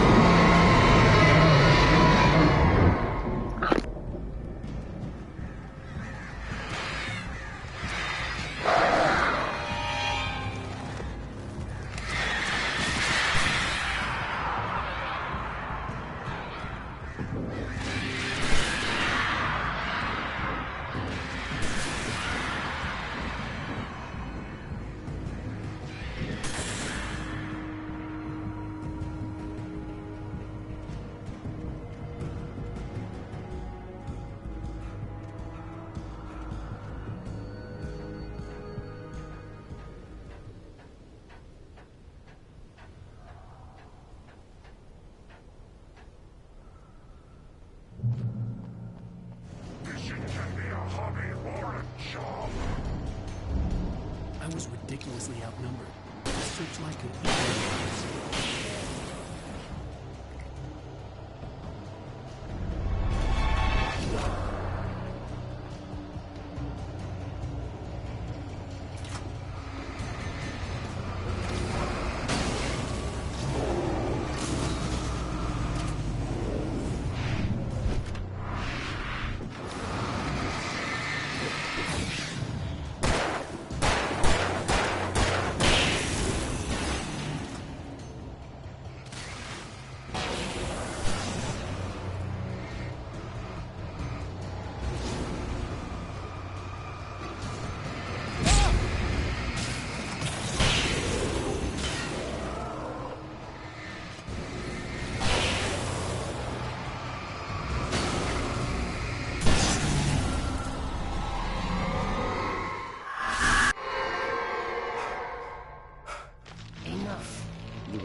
Oh god, it's time to go.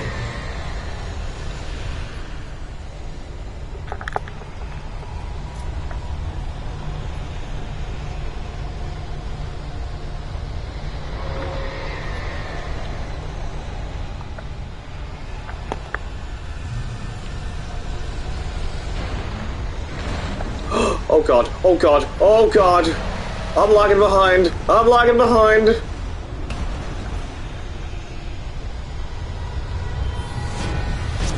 Oh god.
Yes, they did. It's my place now.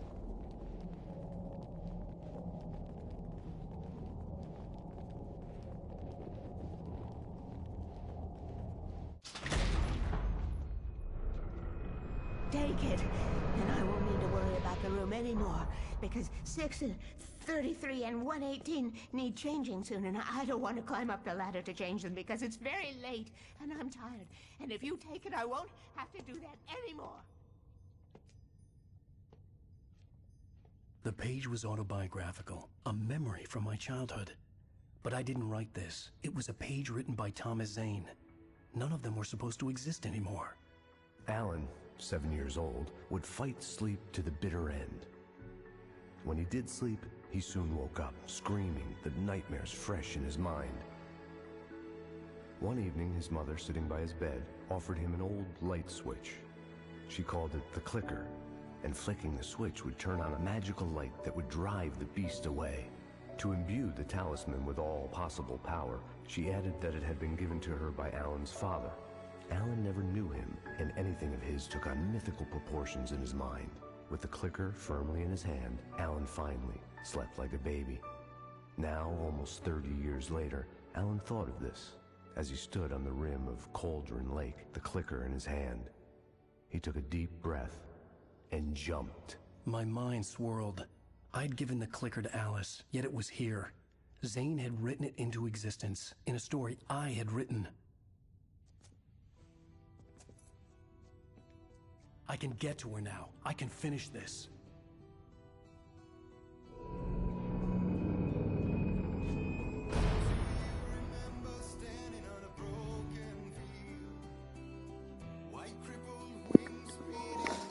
Alright, time for the final episode. I'm wondering how long this is gonna take. Previously on Alan Wake, I wrote a horror story that has come true. Thomas Zane did the same in the 70s. You will go no further. If I continue like the Dark Presence wants me to, the story I'm writing won't save Alice. It's a horror story. No one will survive. You knew Zane! Thomas Zane! You're the Lady of the Light in the song! He left something behind to help me. The clicker. Alan thought of this as he stood on the rim of Cauldron Lake, the clicker in his hand. He took a deep breath and jumped. I can get to her now. I can finish this.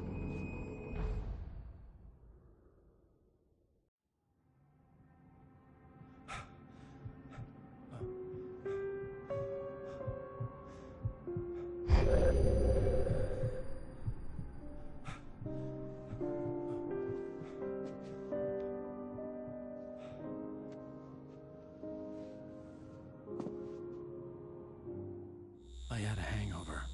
My head was about to explode and the light hurt my eyes. I needed my sunglasses and painkillers to dull the pain. In one of my finer moments of self-deception, I swore to quit drinking.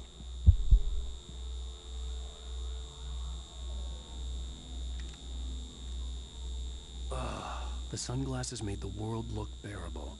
Now I could keep my eyes open without feeling like a vampire in the sun.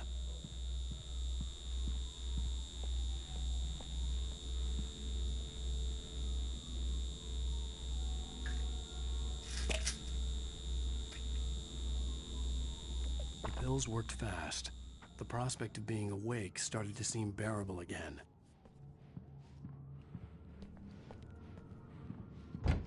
There was a message waiting for me on the machine. You have one new message. Al! Are you still asleep? Wakey, wakey! You should have your show on your TiVo. If Alice wasn't too mad to record it. As she called me earlier and really chewed me out. Yeah, we went a little overboard last night. But parties are a part of this business. Al, look, I'm saying this as your friend. She's not doing your career any favors by trying to run your life like that, okay? I'll talk to you later, Al. Watch the show!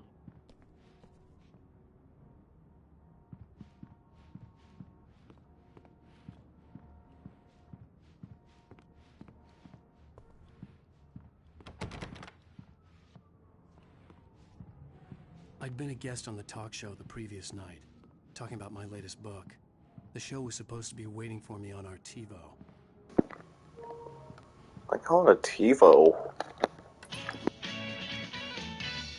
Ladies and gentlemen, welcome back to the Harry Gallic Show. Thank you, everybody.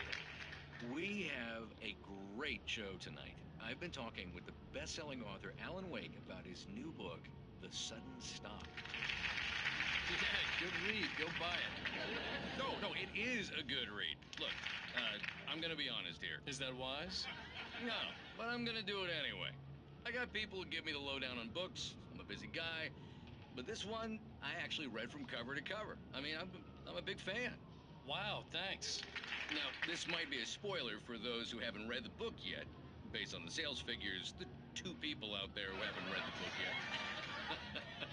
But this last book is all about the death of the main character, the hard-boiled New York detective, Alex Casey. Now, there's been a lot of outrage about this. Why the hell did you kill Casey? What the hell were you thinking, man? Good riddance. No, seriously though, 7 years and 6 books is a long time. He was a gloomy guy to spend all your working hours with, and it was a good run. But it's time to explore new things. My next book will be a departure from the old for me.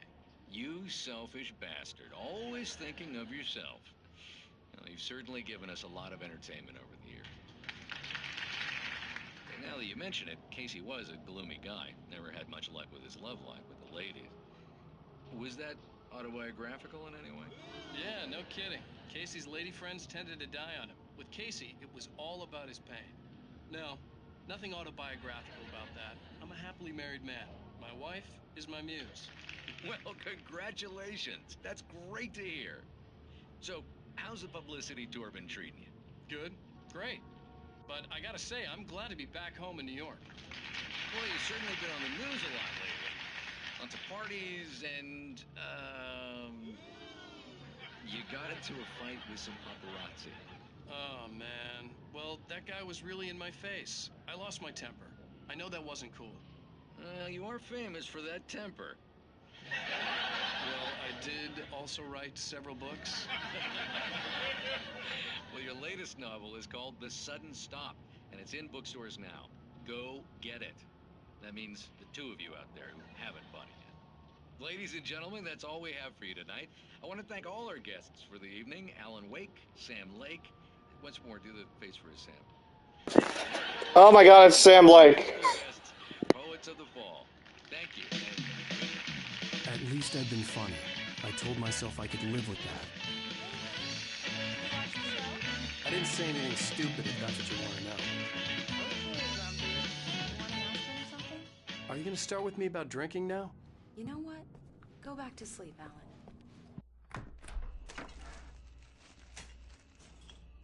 What? Now you can't even talk to me? Well, this morning I was angry because you said you'd be home at midnight and you showed up at 7 a.m. and passed out in mid-sentence. Now I'm over it. Are you angry? This goddamn tour. It's gotten out of hand. Oh, honey. It's almost over, right? We can get back to normal. Then you can start writing again. I'm sorry, honey. Alan, you're not thinking straight. Just take a shower and go back to bed, huh? Yeah, you're right, honey. I'm sorry. Once this is over, let's go away together. A vacation. Just you and me. Some peace and quiet.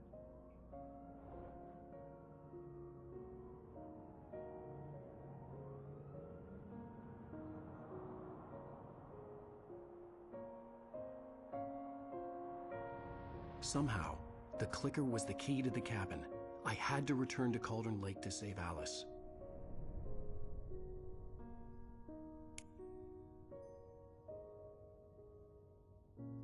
I'm going back to the lake to finish this. I'm going to write an ending to the story in the manuscript on my own terms, to make it all right. Why can't you just write it here? The last page is still in the typewriter. I need to read it first. Everything needs to be just right. Zane tried to cut some corners, and it didn't end well. Okay, ready when you are. I'm sorry, Sarah, but I need to do this alone. Barry, take her gun. Miss Weaver, close the door when I leave.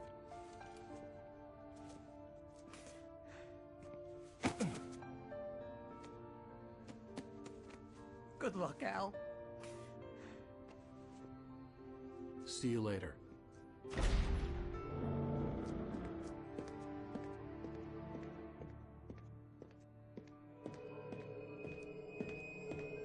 When I got out, it was warm and sunny. I'd flicked the switch of the clicker. Had it done this? I didn't stop to question it. I had to take advantage of the sunlight to get to the lake. On Zane's page, I'd stood on the rim of Cauldron Lake, about to use the clicker. That's where I was headed.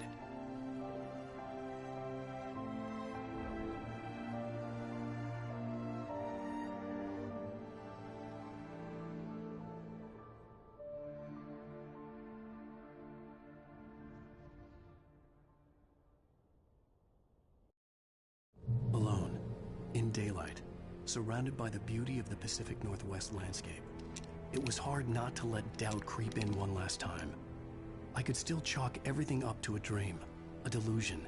I had enough imagination to make up something like this, having been in the cabin all this time, trapped in a story inside my head, gone mad from grief over Alice's death like Hartman had claimed. There would be no way of knowing. I told myself it didn't really matter. My course was set.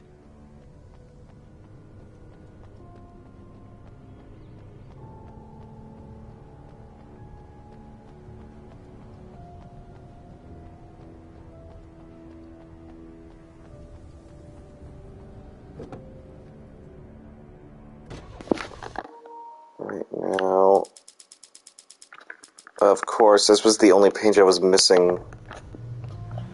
I forgot where I ended up. I found it in my playthrough of this game from the 360, though. I don't remember where it was, though. Well, what it essentially is, it kind of tells, like, the situation of, like, what happened after Alan had left the well-lit room that still had Barry, Sarah, and Weaver.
Okay, no, it's in there. There it is.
Anything to explore around here?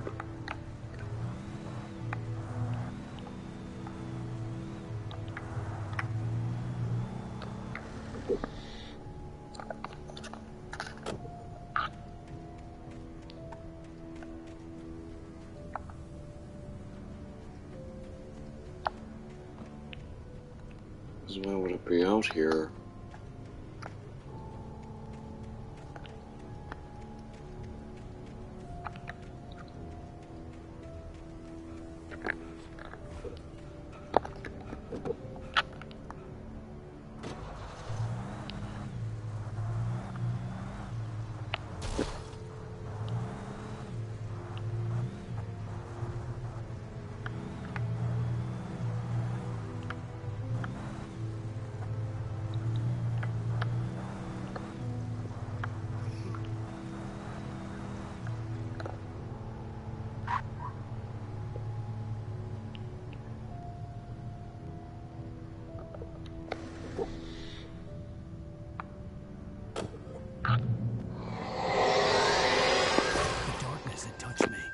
There was a link between us, always would be.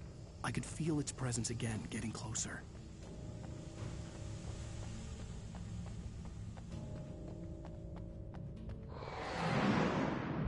I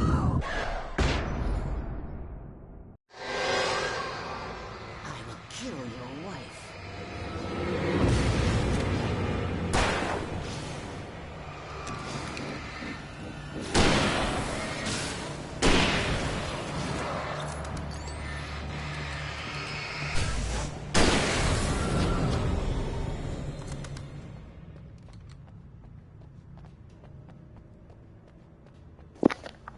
And now all of a sudden it's dark.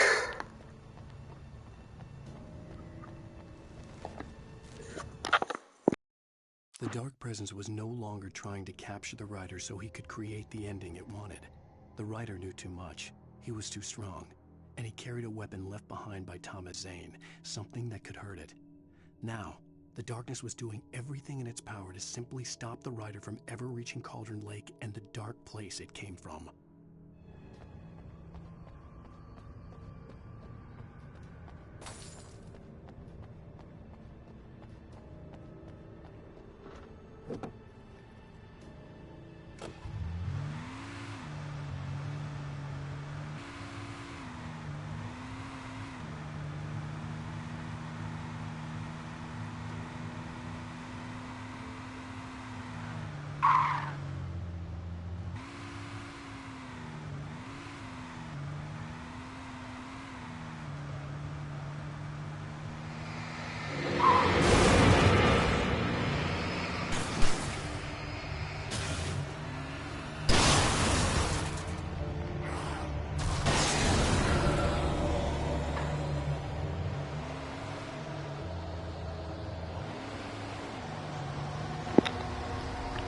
Two hits and already this car is up in smokes.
Just checking something. Okay. I was just checking the controller battery.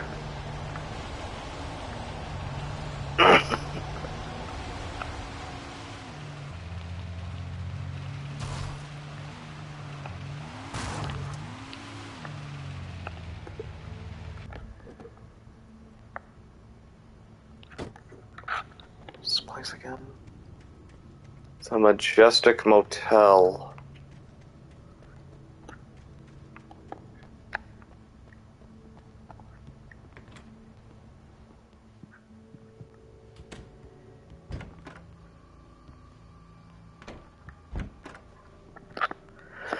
The Majestic Motel. General information. Refundable $100 security deposit is required on all reservations. No personal checks accepted. We take all major credit cards and bank cards. Checkout time is 10 a.m. No loud music, no pets. 1 vehicle per unit. Facilities are for registered guests only. No visitors are allowed on the premises after 9 p.m. No exceptions. We hope you enjoy your stay at the Majestic. If you're a senior or a vet, ask about our discounts. Based on the signature in the motel register, Agent Nightingale had stayed here, in room number 2.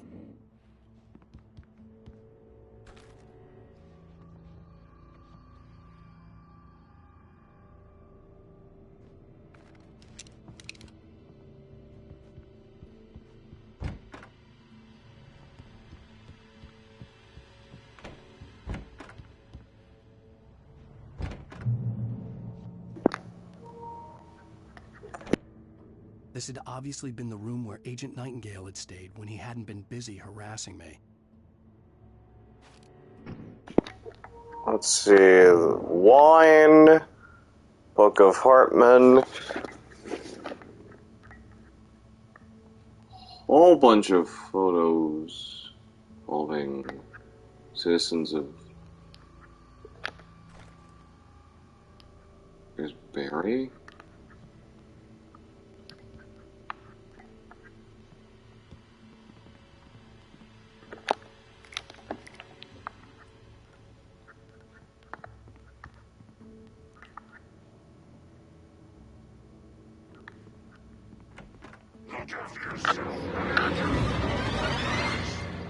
Could have fooled me.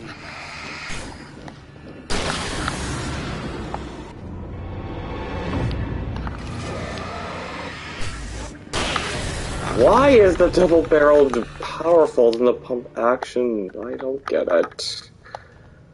That's not a question that's done.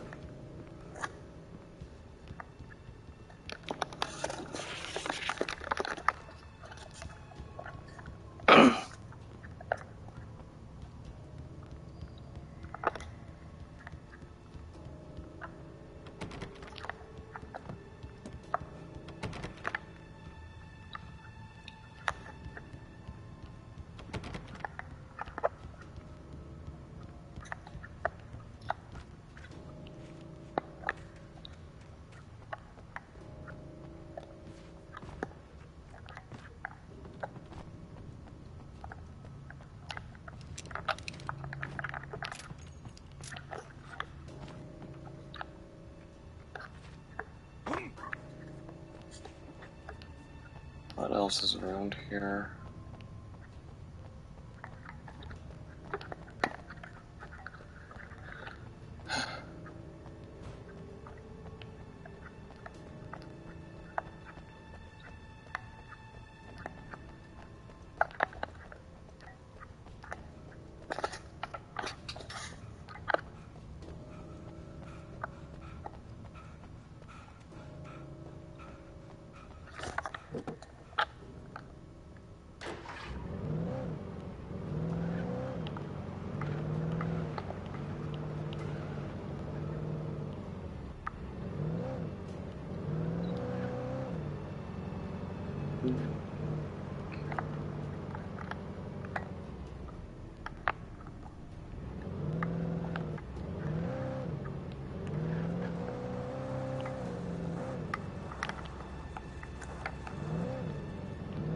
Anything else around here?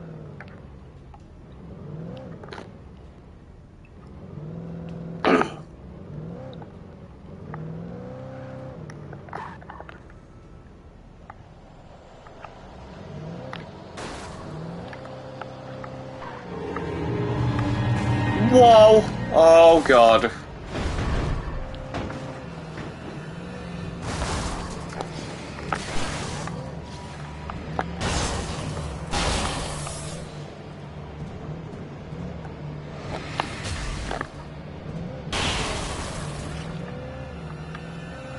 Where'd they go? Where'd the other Taken go? Oh god, I really do not want another situation where I got flung in Chapter 3.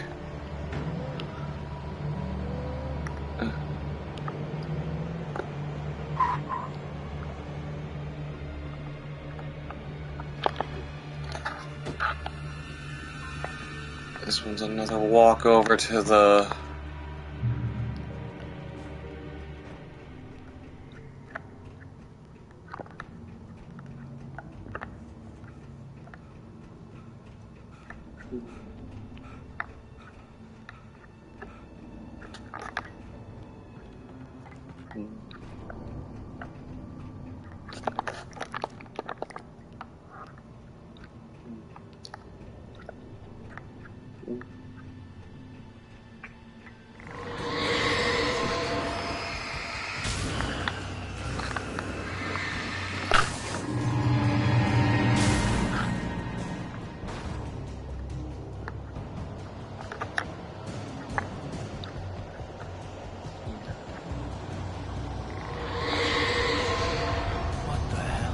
Uh-oh.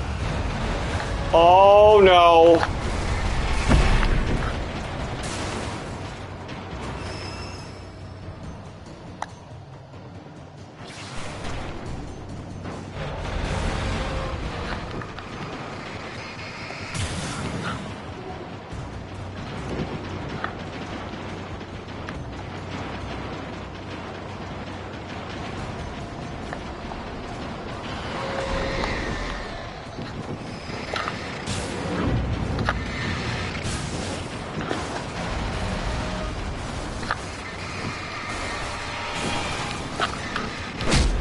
Oh, jeez.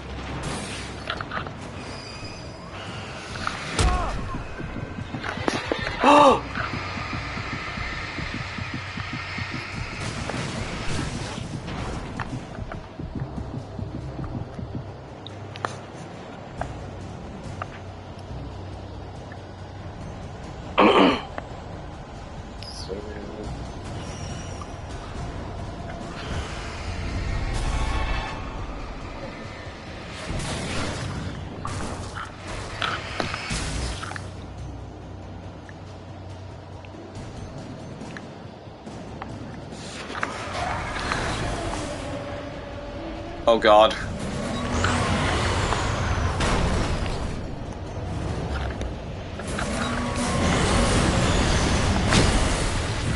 Damn it.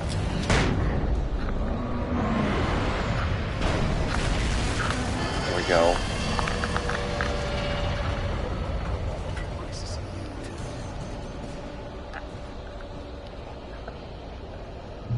Oh my gosh. Another car. Come on.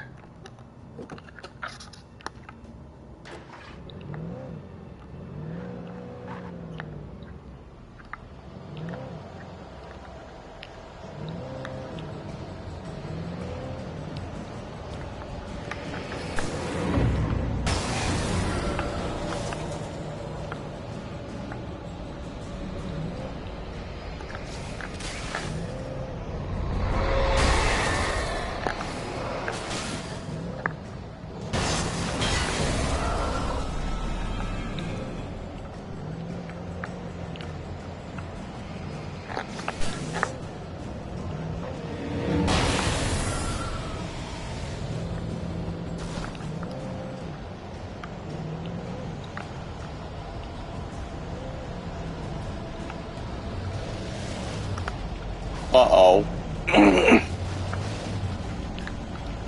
Great, now the darkness is taking over a monster truck.